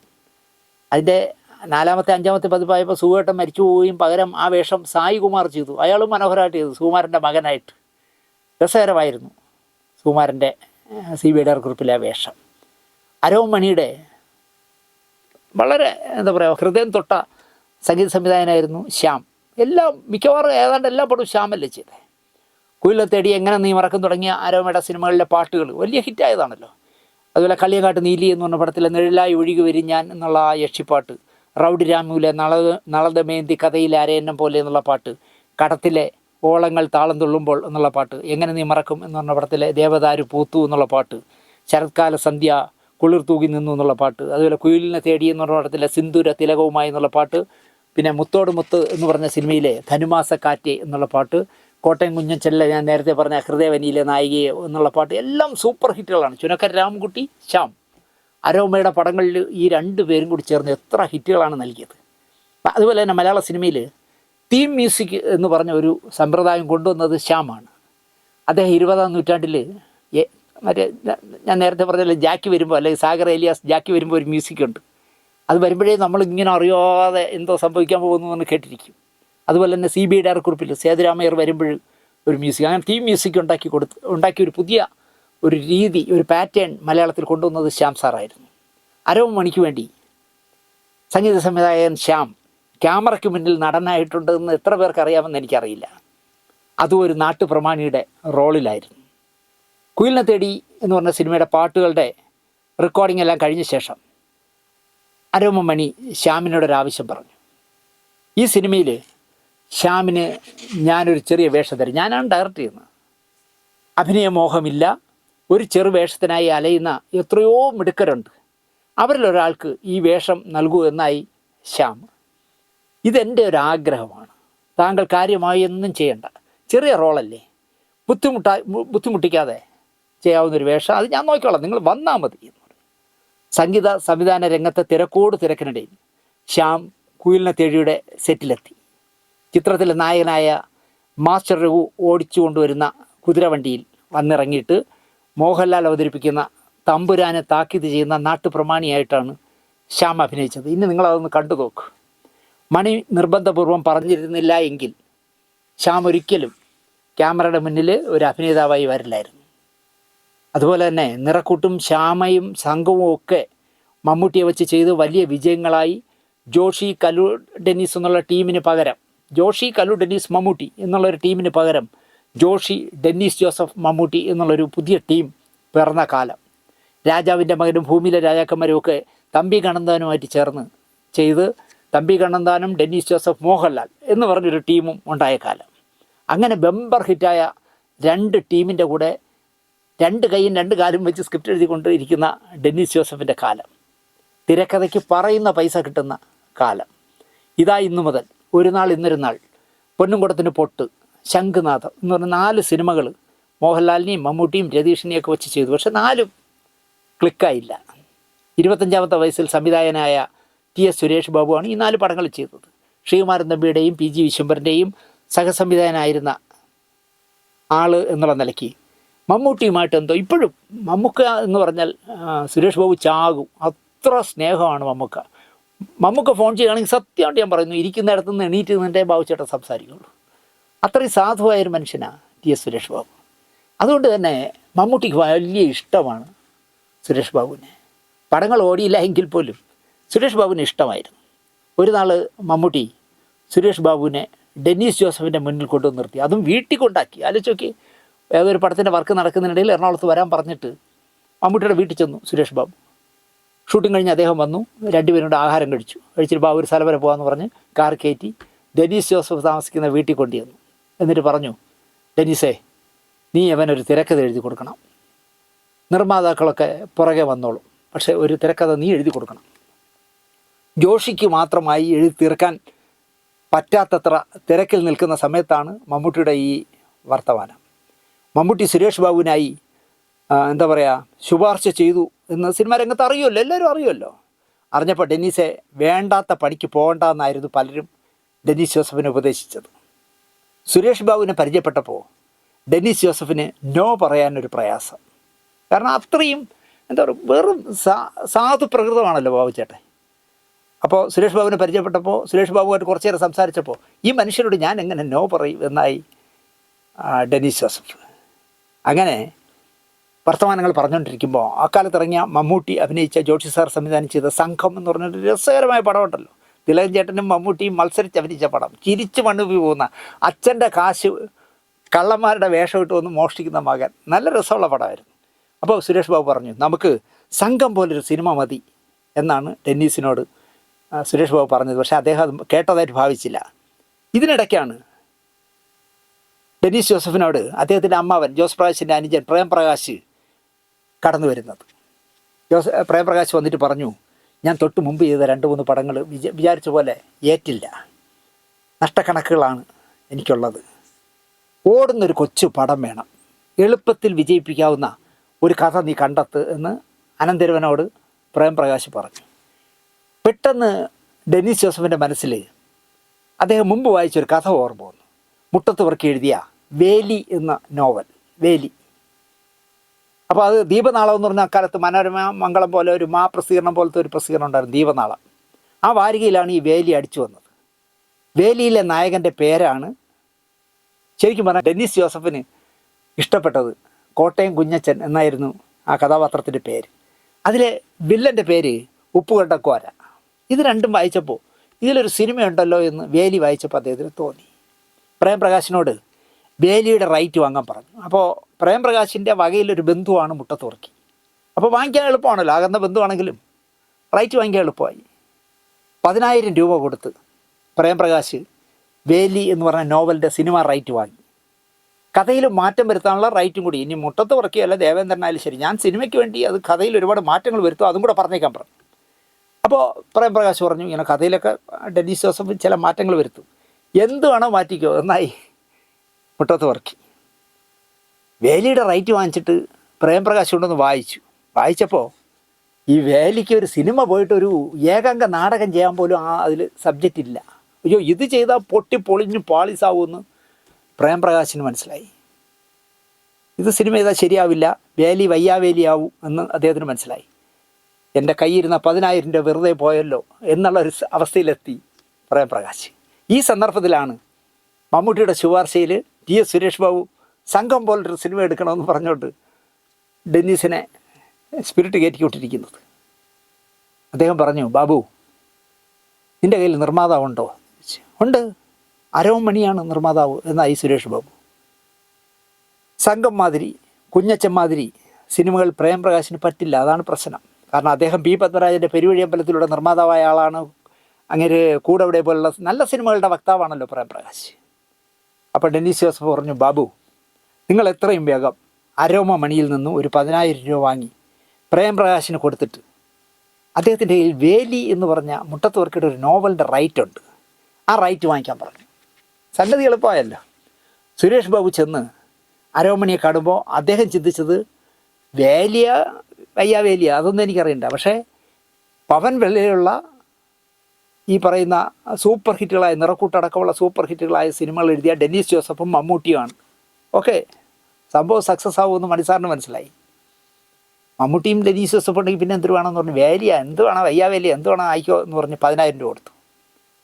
കോട്ടയം കുഞ്ഞച്ചൻ ചിത്രീകരിച്ച് എഡിറ്റിംഗ് ടേബിളിൽ വന്നപ്പോൾ പടം ഇത്തിരി നീളം കൂടുതൽ, 3-3.5 മണിക്കൂറുണ്ട്. റീ റെക്കോർഡിങ്ങിനായി ഡബിൾ പോസിറ്റീവ് ഇട്ടു. അതായത് ഒരു വശത്ത് ഫിലിമും ഒരു വശത്ത് ശബ്ദവും പോകും. അതാണ് ഡബിൾ പോസിറ്റീവ് എന്ന് പറയുന്നത്. അരോമണിയും സംഗീത സംവിധായകൻ ശ്യാമും ഡെന്നീസ് ജോസഫും ടി.എസ്. സുരേഷ് ബാബുവും കൂടി ഇരുന്ന് പടം കണ്ടു. ഇത് ശരിയാകുമെന്ന് തോന്നുന്നില്ല, നിങ്ങൾ എന്താണെന്ന് വെച്ചാൽ ചെയ്യുക എന്ന് പറഞ്ഞിട്ട് അരോമണി സ്ഥലം വിട്ടു. അദ്ദേഹത്തിന് ഇഷ്ടപ്പെട്ടില്ല. അത് പടത്തെ ലെങ്ത് കൂടിപ്പോയി, അതാണ് പ്രശ്നം. ഇത് ശരിയാകുമെന്ന് തോന്നില്ല, നിങ്ങൾ എന്താണെന്ന് വെച്ചാൽ ചെയ്തോ എന്ന് പറഞ്ഞാൽ അദ്ദേഹം പോയി. അദ്ദേഹം തിയേറ്ററുകൾ ബുക്ക് ചെയ്യാണ്. വിതരണ കമ്പനിയുള്ള ആളാണല്ലോ. തിയേറ്ററുകൾ ബുക്ക് ചെയ്തപ്പോൾ നമ്മളിപ്പോൾ ഒരു സിനിമ എടുത്താൽ ശത്രുക്കൾ പറയുന്ന ഡയലോഗാണ് അദ്ദേഹം പറഞ്ഞത്. ഞാനൊരു പടം എടുക്കുന്നു കേട്ടോ, ആ മമ്മൂട്ടിയെ വെച്ചിട്ടാണ്, ഒരു പുതിയ സംവിധായകൻ, കോട്ടയം കുഞ്ഞച്ചൻ എന്നാണ് പേര് പടത്തിൻ്റെ. 2 ആഴ്ച കളിക്കും, അത്ര തന്നെ. 10 ദിവസമൊക്കെ പോയാൽ ഭാഗ്യം. നിങ്ങൾ 2 ആഴ്ച ബ്ലോക്ക് ചെയ്തതെന്ന് പറഞ്ഞ് കേരളത്തിലെ മുഴുവൻ തിയേറ്ററുകളും അദ്ദേഹം 2 ആഴ്ചത്തേക്ക് ബുക്ക് ചെയ്തു. തിയേറ്ററുകാരെന്ത് ചെയ്തു, 2 ആഴ്ചത്തേക്ക് ഇത് ചാർട്ട് ചെയ്തിട്ട് 2 ആഴ്ച കഴിഞ്ഞ് അടുത്ത വെള്ളിയാഴ്ച മുതൽ അടുത്ത പടവും ചാർട്ട് ചെയ്തു. അരോമണി ആകെ അസ്വസ്ഥനായിരുന്നു. ഇത് ശരിയാവുമെന്ന് എനിക്ക് തോന്നുന്നില്ല എന്ന് അദ്ദേഹം പറഞ്ഞല്ലോ. തുടരെ കാണുമ്പോഴൊക്കെ ഇത് പറഞ്ഞുകൊണ്ടേയിരുന്നു. നിങ്ങൾ എന്താണെന്ന് വെച്ചാൽ ചെയ്യേ, എനിക്കിതിനകത്തൊന്നും ചെയ്യാനില്ല, ഇത് ഓടാൻ സാധ്യതയില്ല എന്ന് റീ റെക്കോർഡിങ്ങിന് മുമ്പ് നിർമ്മാതാവ് തന്നെ പറഞ്ഞാൽ. പക്ഷേ സംഗീത സംവിധായകൻ അത് അംഗീകരിച്ചില്ല. ഞാൻ കണ്ടിട്ട് ഈ പടത്തിന് ഒരു കുഴപ്പമില്ല, നീളം അല്പം കൂടുതൽ, എന്നാൽ തൂക്കാവുന്ന ഒരു സീനുമില്ല എന്നാണ്. ഡ്രിം ചെയ്ത് വെട്ടിക്കളയാൻ പറ്റില്ല, ഒരു സീനും വെട്ടിക്കളയാനുമില്ല, പക്ഷേ നീളം കൂടുതലുമാണ്, എന്ത് ചെയ്യാൻ പറ്റുമെന്നാണ് ശ്യാം ഡെന്നീസ് ജോസഫിനോട് ചോദിച്ചത്. ഡെന്നീസ് ജോസഫും സുരേഷ് ബാബുവും കൂടി ഇരുന്ന് ഡയലോഗ് ടു ഡയലോഗ് വെച്ച് വെട്ടി അതിൻ്റെ ഇടയ്ക്കുള്ള റിയാക്ഷനുകളും കുന്തങ്ങളും ഒക്കെ വെട്ടിക്കളഞ്ഞ് അതിനെ 2.5 മണിക്കൂറാക്കി മാറ്റി. 2.5 മണിക്കൂറാക്കി മാറ്റി റീ റെക്കോർഡിങ്ങൊക്കെ ചെയ്ത് പടം തിയേറ്റർ റിലീസ് ചെയ്തു. 2 ആഴ്ചത്തേക്ക് ചാർട്ട് ചെയ്തിരിക്കുന്ന തിയേറ്ററുകളിൽ ഈ 2 ആഴ്ചയും ഹൗസ്ഫുള്ളാണ്. ശരിക്കും പറഞ്ഞാൽ മണിസാറിന് വട്ടായി കാണും. കാരണം പടം സൂപ്പർ ഹിറ്റാണ്. മണിസാറ് ഈ 2 ആഴ്ച കഴിയുമ്പോൾ മാറ്റാൻ പോകുന്ന എല്ലാ തിയേറ്ററുകാരുമായിട്ട് കയറി വഴക്കിട്ടു. ഇദ്ദേഹം പറഞ്ഞിട്ടാണ് അവർ വേറെ പടം ചാർട്ട് ചെയ്തിരിക്കുന്നത്. ഒരു 10 ദിവസം കളിക്കാനുള്ള പടമേ ഉള്ളൂ, അതുകൊണ്ട് 2 ആഴ്ച കഴിഞ്ഞാൽ നിങ്ങൾ മാറ്റിക്കോ എന്ന് പറഞ്ഞ പടം മാറ്റാൻ പോവുകയാണെന്ന് പറയുമ്പോൾ എല്ലാ തിയേറ്ററുകാരോടും മണിസാർ കയറി വഴക്കിട്ടു പിണങ്ങി. 10 ദിവസത്തേക്ക് ചാർട്ട് ചെയ്ത കോട്ടയം കുഞ്ഞച്ചൻ പല കേന്ദ്രങ്ങളിലും 100 ദിവസം പിന്നിട്ടു. പ്രതിഫല കാര്യത്തിൽ കടുംപിടുത്തം പിടിക്കുന്ന നിർമ്മാതാവായിരുന്നു അരോമണി. നിങ്ങൾക്ക് 5 ലക്ഷം ഞാൻ തരില്ല, ഞാൻ 3.5 തരൂ എന്ന് പറഞ്ഞാൽ 3.5 കൊടുക്കൂ, അതിൽ വിട്ടുവീഴ്ചയില്ല. പക്ഷേ പറയുന്ന കാശ് കൃത്യമായി നൽകുന്ന ചുരുക്കം നിർമ്മാതാക്കളിൽ ഒരാളാണ് അരോമണി. എനിക്കൊരു അനുഭവമുണ്ട്. പുറപ്പാടെന്ന് പറഞ്ഞ പടം വർക്ക് ചെയ്തു. പടം കഴിഞ്ഞപ്പോൾ എന്തോ സാമ്പത്തിക അല്പം ഒരു ക്രൈസിസ് വന്നപ്പോൾ ഞങ്ങളെയൊക്കെ പൈസകൾ പിന്നെ തരാമെന്ന് പറഞ്ഞു വിട്ടു. തിരുവനന്തപുരത്ത് മുഖ്യമന്ത്രി ഇ കെ നായനാർക്കടക്കം റിവ്യൂ ഒക്കെ ചെയ്ത് പടം റിലീസ് ചെയ്തു. പടം അട്ടർ ഫ്ലോപ്പായി, പൊളിഞ്ഞു. അപ്പം നമുക്ക് കിട്ടാനുള്ള കാശൊക്കെ പോയി എന്ന് വിചാരിച്ചു. ഒരു ദിവസം എന്നെ മഞ്ചളാംകുഴി അലിയുടെ തിരുവനന്തപുരത്ത് ഓഫീസിൽ നിന്ന് വിളിക്കുന്നു, താങ്കൾക്ക് തരാനുള്ള ബാലൻസ് കാശ് വന്നിട്ടുണ്ട്, വന്ന് ഒപ്പിട്ട് വാങ്ങിച്ചുകൊണ്ട് പോയി. ഞാൻ ഞെട്ടിപ്പോയി. സിനിമയിൽ നടക്കുന്നതല്ല അത്, പൊളിഞ്ഞ പടത്തിൻ്റെ പൈസ തന്നു എന്നുള്ളതാണ്. അതേ പ്രകൃതക്കാരനായിരുന്നു നമ്മുടെ അരോമണി സാർ. കോട്ടയം കുഞ്ഞച്ചൻ എഴുതിയ ഡെന്നീസ് ജോസഫ് ചോദിക്കുന്ന പ്രതിഫലം അത് കൊടുക്കാൻ പറ്റില്ല എന്ന് ആദ്യമേ അദ്ദേഹം പറഞ്ഞു. പക്ഷേ ഡെന്നീസ് ജോസഫ് ഒരു സ്ക്രിപ്റ്റ് എഴുതുന്നു, എനിക്ക് ഇത്ര ലക്ഷം വേണമെന്ന് പറഞ്ഞാൽ കൊടുക്കാൻ ക്യൂ നിൽക്കുകയാണ് ആളുകൾ. പക്ഷേ അരോമണി പറഞ്ഞു ഇത്രയും തരാൻ പറ്റില്ല എന്ന് പറഞ്ഞ് എന്തോ കുറപ്പിച്ചു. പക്ഷേ പടം റിലീസായി വലിയ വിജയമായി. ആ സിനിമ കോട്ടയം കുഞ്ഞച്ചപ്പുറത്ത് വന്ന ശേഷം പറഞ്ഞിരുന്ന തുകയുടെ ബാക്കിയും അധികമായി കുറച്ച് പണവുമായിട്ട് അദ്ദേഹത്തിൻ്റെ വീട്ടിലെത്തിച്ചു അരോമണി. അതാണ് അദ്ദേഹം. നിങ്ങൾ ആലോചിച്ച് നോക്കിയേ, പടം ഓടിയപ്പോൾ ഒരു വിഹിതം കൂടെ ചേർത്ത് അദ്ദേഹത്തിന് കൊണ്ട് കൊടുത്തു. ഓടിയ പടത്തിന് മാത്രമല്ല, ഓടാത്ത പടങ്ങൾക്കും ഇദ്ദേഹം ഇത് തന്നെയാണ് ചെയ്തിരുന്നത് എന്നാണ് അദ്ദേഹത്തിൻ്റെ ഒരു ശീലം. ഇപ്പോൾ സാജൻ സംവിധാനം ചെയ്ത നാളെ ഞങ്ങളുടെ വിവാഹം, നാളെ ഞങ്ങളുടെ വിവാഹത്തിൻ്റെ സെറ്റിൽ ഷാജി എന്ന് പറഞ്ഞ ആലുവയിലുള്ള ഒരാളായിരുന്നു അസോസിയേറ്റ് ഡയറക്ടർ. അദ്ദേഹം ആ പടം കഴിഞ്ഞിട്ട് ഞാനും സഹകരിക്കുന്ന ഏതോ ഒരു പടത്തിൻ്റെ വർക്കിന് തിരുവനന്തപുരത്ത് വന്നപ്പോൾ അരോമിന്ന് വിളിക്കുകയാണ്, നിങ്ങളെന്താണ് ഷാജി വന്ന് ആ പടത്തിൻ്റെ ബാക്കി പൈസ വാങ്ങിച്ച് ഒപ്പിട്ട് വന്നിട്ട് പോകാത്ത? എനിക്ക് ആ പടം കണക്ക് തീർന്ന് ക്ലോസ് ചെയ്യണം കേട്ടോ, നിങ്ങൾ നാളെ വന്ന് തന്നെ പൈസ വാങ്ങിക്കണമെന്ന് പറഞ്ഞു. ഷാജി അത്ഭുതപ്പെട്ടു. കാരണം ഓടാത്ത പടത്തിന് പൈസ വാങ്ങിക്കാൻ ചെല്ലാനാണ് വിളിക്കുന്നത്. ചെന്ന് വാങ്ങിച്ചു. ഞാൻ ഇന്നലെ സംവിധായകൻ സാജനെ ഭാരത് ഭവനിൽ വെച്ച് കണ്ടപ്പോൾ ഞാൻ ഈ കഥ പറഞ്ഞു. ഇങ്ങനെ ഷാജിക്ക് കൊടുക്കാനുള്ള പൈസ ഷാജി ഒന്നും വാങ്ങാത്തുണ്ട്. ഷാജിയെ അന്വേഷിച്ച് പിടിച്ച് നിങ്ങളൊന്ന് പൈസ വാങ്ങിച്ചുകൊണ്ട് പോകൂ എന്ന് പറഞ്ഞ മാന്യനായ നിർമ്മാതാവായിരുന്നു മണി സാർ. അതുപോലെ തന്നെ കമ്മീഷണറുടെ ആർട്ട് ഡയറക്ടറായിരുന്നു ആർട്ട് ഡയറക്ടർ ബോബൻ. കമ്മീഷണർ ഭയങ്കര ഹിറ്റായപ്പോൾ ഒരു ദിവസം ബോബനെ ഓഫീസിലേക്ക് വിളിച്ചു വരുത്തി. നിങ്ങളിട്ടോ സെറ്റ് കൊള്ളാം കേട്ടോ, സെറ്റ് കൊള്ളാം എന്നൊക്കെ പറഞ്ഞിട്ട് 10,000 രൂപ എടുത്തു കൊടുത്തു അഡീഷണലായിട്ട്. ഇതിൽ വേറൊരു രസം കൂടെ പറയാം. പേര് പറയാമോ എന്ന് തന്നെ എനിക്കറിയില്ല. ജയറാം ആണെന്നാണ് എൻ്റെ ഒരാൾ പറഞ്ഞത്. ധ്രുവത്തിൽ അഭിനയിച്ചു മമ്മൂട്ടിയുടെ അനുജനായിട്ട്. അപ്പോൾ എന്തോ കുറച്ച് പൈസ കൊടുക്കാനുണ്ട്, എത്രയോ ലക്ഷം രൂപ കൊടുക്കാനുണ്ട്. അതിന് അപ്പോഴത്തെ ഒരു സാമ്പത്തിക ക്രൈസിസ് കൊണ്ട് എന്തോ നീട്ടി വെച്ചു. പക്ഷേ ഒരിക്കലും അരോമണി ആർക്കും 10 പൈസ കൊടുക്കാതിരിക്കേയില്ല. ഇത് മനസ്സിലാക്കാതെ പൈസയ്ക്ക് വേണ്ടി എന്തോ വിളിച്ചു. ആ പൈസ കിട്ടിയില്ലെന്നോ ബാലൻസ് തരാണ്ടെന്നോ എന്തോ പറഞ്ഞു. അത് സാറിന് ഇഷ്ടപ്പെട്ടില്ല. പുള്ളി ചെയ്തത് എന്താണെന്ന് വെച്ചാൽ, ഈ തിയേറ്ററിൽ നിന്ന് കളക്ഷൻ വരുമല്ലോ, 1 രൂപ 2 രൂപ 5 രൂപ 10 രൂപ നോട്ട്, അത്രയും ലക്ഷം രൂപയ്ക്കും 1 രൂപ 2 രൂപ 5 രൂപ 10 രൂപ നോട്ട് വെച്ച് എണ്ണി കെട്ടി ഒരു ബണ്ടിലാക്കിയിട്ട് ജയറാം താമസിച്ചിരുന്ന ഹോട്ടലിലെ റൂമിൽ കൊണ്ട് കൊടുത്തു എന്ന്. ജയറാം ഇതെങ്ങനെ കൊണ്ടുപോകും മദ്രാസിലേക്ക്? ഒരു ബണ്ടിൽ തർക്കിക്കാൻ പറ്റുമോ? കാശല്ലേ, നോട്ടല്ലേ? അങ്ങനെ ഒരു നല്ല പണി ജയറാമിന് കൊടുത്തിട്ടുണ്ടെന്ന് ഒരാൾ പറഞ്ഞു. അപ്പോൾ ഇനിയൊരു കൊച്ചു കഥ കൂടെ പറഞ്ഞ് ഇത് അവസാനിപ്പിക്കാം. കള്ളിയങ്കാട്ട് നീലി എന്ന് പറഞ്ഞ അദ്ദേഹം 1979 നിർമ്മിച്ച സിനിമയിൽ വിച്ചു തിരുമല എഴുതി ശ്യാം സംഗീതം നൽകി ജാനകി അമ്മ പാടിയ നിഴലായി ഒഴുകി വരുന്ന ഞാൻ എന്നുള്ള യാമങ്ങൾ തോറും എന്താ പറയുക, കൊതി തീരുവോളം എന്നൊക്കെ പറഞ്ഞു ഒരു നല്ല പാട്ടുണ്ടല്ലോ, നിഴലായി ഒഴുകി വരും ഞാൻ. ഈ പാട്ട് ഞാനൊരു സീരിയൽ ചെയ്യുകയാണ്, നിഴൽ കണ്ണാടി. അതിൽ ടൈറ്റിൽ സോങ്ങിനൊരു യക്ഷിപ്പാട്ട് വേണം. എനിക്ക് പെട്ടെന്ന് തോന്നി, നമ്മൾ ഈ പുതിയൊരു പാട്ട് ഒരു എണ്ണം പൂച്ചൽ ഖാദറിനെയൊക്കെ പോലുള്ള ഒരാളിനെ കൊണ്ട് എഴുതിച്ചിട്ട് ഒരു സംഗീത സംവിധായകനെ കൊണ്ട് സംഗീതം കൊണ്ടുവന്ന് അത് ക്ലിക്കായില്ലെങ്കിലോ? പകരം മലയാള സിനിമയിൽ വന്ന ഏതെങ്കിലും ഒരു പ്രേതപ്പാട്ടെടുത്ത് ടൈറ്റിൽ സോങ് ആക്കാമെന്ന് എനിക്ക് തോന്നി. ഞാൻ പെട്ടെന്ന് മണിസാറിനെ ഓർമ്മ വന്ന് മണിസാറിനെ വിളിച്ചു. പറയ് എന്ന് പറഞ്ഞു. ഞാൻ പറഞ്ഞു, സാറേ ഞാൻ സീരിയലും സിനിമയൊക്കെ സംവിധാനം ചെയ്യുന്ന ഒരാളാണ്, സാറിൻ്റെ നാട്ടുകാരനാണ്, ശാന്തിവിളക്കാരനാണ്, ദിനേശാണ്, അതൊന്നും പുള്ളിക്ക് കേണ്ട. വിളിച്ച കാര്യം പറയും. ഞാൻ പറഞ്ഞു, സാറിൻ്റെ കള്ളിയങ്കാട്ട് നീലി എന്ന് പറഞ്ഞ സിനിമയിലെ നിഴലായി ഒഴുകി വരും ഞാൻ യാമങ്ങൾ തോറും കൊതി തീരുവോളം എന്ന് പറഞ്ഞൊരു പാട്ടുണ്ടല്ലോ. ഉണ്ട് എന്ത്? ഞാൻ പറഞ്ഞു, സാർ ആ പാട്ടിൻ്റെ റൈറ്റ് എനിക്ക് ടൈറ്റിൽ സോങ്ങായിട്ട് ഉപയോഗിക്കാനായിട്ട് ആ പാട്ടിൻ്റെ റൈറ്റ് എനിക്ക് തരുമെന്ന് കേട്ടു. തരാം. ഞാൻ കേട്ട് അങ്ങനെ തരികയാണെങ്കിൽ സാർ ഞാൻ എത്ര രൂപ തരണം എന്നിട്ട് ഒന്നും പഠിക്കാതെ പുള്ളി എൻ്റെ പറഞ്ഞു 5 lakhs 5 ലക്ഷം രൂപ എന്നാൽ തരാം. ഞാൻ പറഞ്ഞു, സാറേ കള്ളിയങ്കാട്ട് നീലി 3 ലക്ഷം രൂപയ്ക്കായിട്ടാണ് തീർത്തതെന്ന് ഒരാളുണ്ട് പറഞ്ഞു. അതെ, 3 ലക്ഷത്തിൽ തീർത്തിരിക്കുക. അതെന്താ? ഞാൻ പറഞ്ഞു, സാറേ 3 ലക്ഷം രൂപയ്ക്ക് തീർന്ന സിനിമയ്ക്ക് അതിലുള്ള ഒരു പാട്ടിന് 5 ലക്ഷം. എനിക്ക് എൻ്റെ പാട്ട് തരണമെങ്കിൽ 5 ലക്ഷം തരണം. ഞാൻ പറഞ്ഞു, സാറേ 5 ലക്ഷം രൂപ എന്നൊരു ടൈറ്റിൽ സോങ്ങിന് ഒരു പാട്ട് വാങ്ങാനുള്ള പാങ്ങ് മലയാള സീരിയൽ രംഗത്തില്ല. അത് വരുന്ന കാലത്ത് ഞാൻ സാറിനെ വിളിക്കാം സാറെന്ന് പറഞ്ഞു തരുമ്പോൾ പുള്ളി ഫോണാണ് കെട്ടിയത്. ഞാനെന്ത് ചെയ്യുന്നു വെച്ചാൽ ഇന്ത്യ ടുഡേയിൽ എഡിറ്ററായ PK ശ്രീനിവാസനെ വിളിച്ച് അദ്ദേഹത്തോട് സംസാരിച്ചു. ഞാൻ പറഞ്ഞു, ഷീല സംവിധാനം ചെയ്ത യക്ഷഗാനം എന്ന് പറഞ്ഞ സിനിമയിൽ വയലാർ എഴുതി MS വിശ്വനാഥൻ സംഗീതം നൽകി ജാനകി അമ്മ പാടിയ നിശീതിനി എന്നൊരു പാട്ടുണ്ട്. നിശീതിനി ഞാനൊരു രാപ്പാടി പാടാം എൻ വിരഹഗാനം പ്രാണനിൽ വരും യക്ഷഗാനം എന്ന് പറഞ്ഞ മനോഹരമായ പാട്ടാണ്. ഈ പാട്ടിൻ്റെ റൈറ്റ് കിട്ടാൻ വല്ല വഴിയുണ്ടോയെന്ന് ചോദിച്ചു. അത് നിർമ്മിച്ചതൊരു തമിഴിലൊരു പത്ര മുതലാളിയാണ്. പക്ഷെ അദ്ദേഹം മരിച്ചുപോയി. അദ്ദേഹത്തിൻ്റെ മകൻ കുമാർ എന്ന ആളുണ്ട്. ഞാൻ കുമാറുമായിട്ട് സംസാരിക്കാമെന്ന് പറഞ്ഞു. അദ്ദേഹം കുമാറുമായിട്ട് സംസാരിച്ചിട്ട് എന്നെ വിളിച്ചു. ദിനേശേ, ഞാൻ കുമാറുമായിട്ട് സംസാരിച്ചു, നിശ്ചിതിനിയുടെ റൈറ്റ് തരാമെന്ന് പറഞ്ഞു. പക്ഷെ അവനൊരു ചോദ്യം ചോദിച്ചു. ദിനേശ്, ഞാൻ എന്താ യഥാവത് കിടക്കുമോ എന്ന് ചോദിച്ചു. യഥാവത് കിടക്കുന്നു, എന്തെങ്കിലും കിട്ടുമോ എന്നാണ് ചോദിച്ചത്. ഞാൻ പറഞ്ഞു കിടക്കും. അപ്പോൾ എന്ത് കിടക്കും? ഞാൻ പറഞ്ഞു ചേട്ടാ അതൊക്കെ ന്യായമായിട്ട് ഞാൻ കൊടുക്കാം. എന്നാൽ ഒരു കാര്യം ചെയ്യും, അയാൾക്ക് കൊടുക്കാം, അയാളൊരു 5000 പ്രതീക്ഷിക്കുന്നുണ്ട്. ഞാൻ പറഞ്ഞു ആയിക്കോട്ടെ ചേട്ടാ.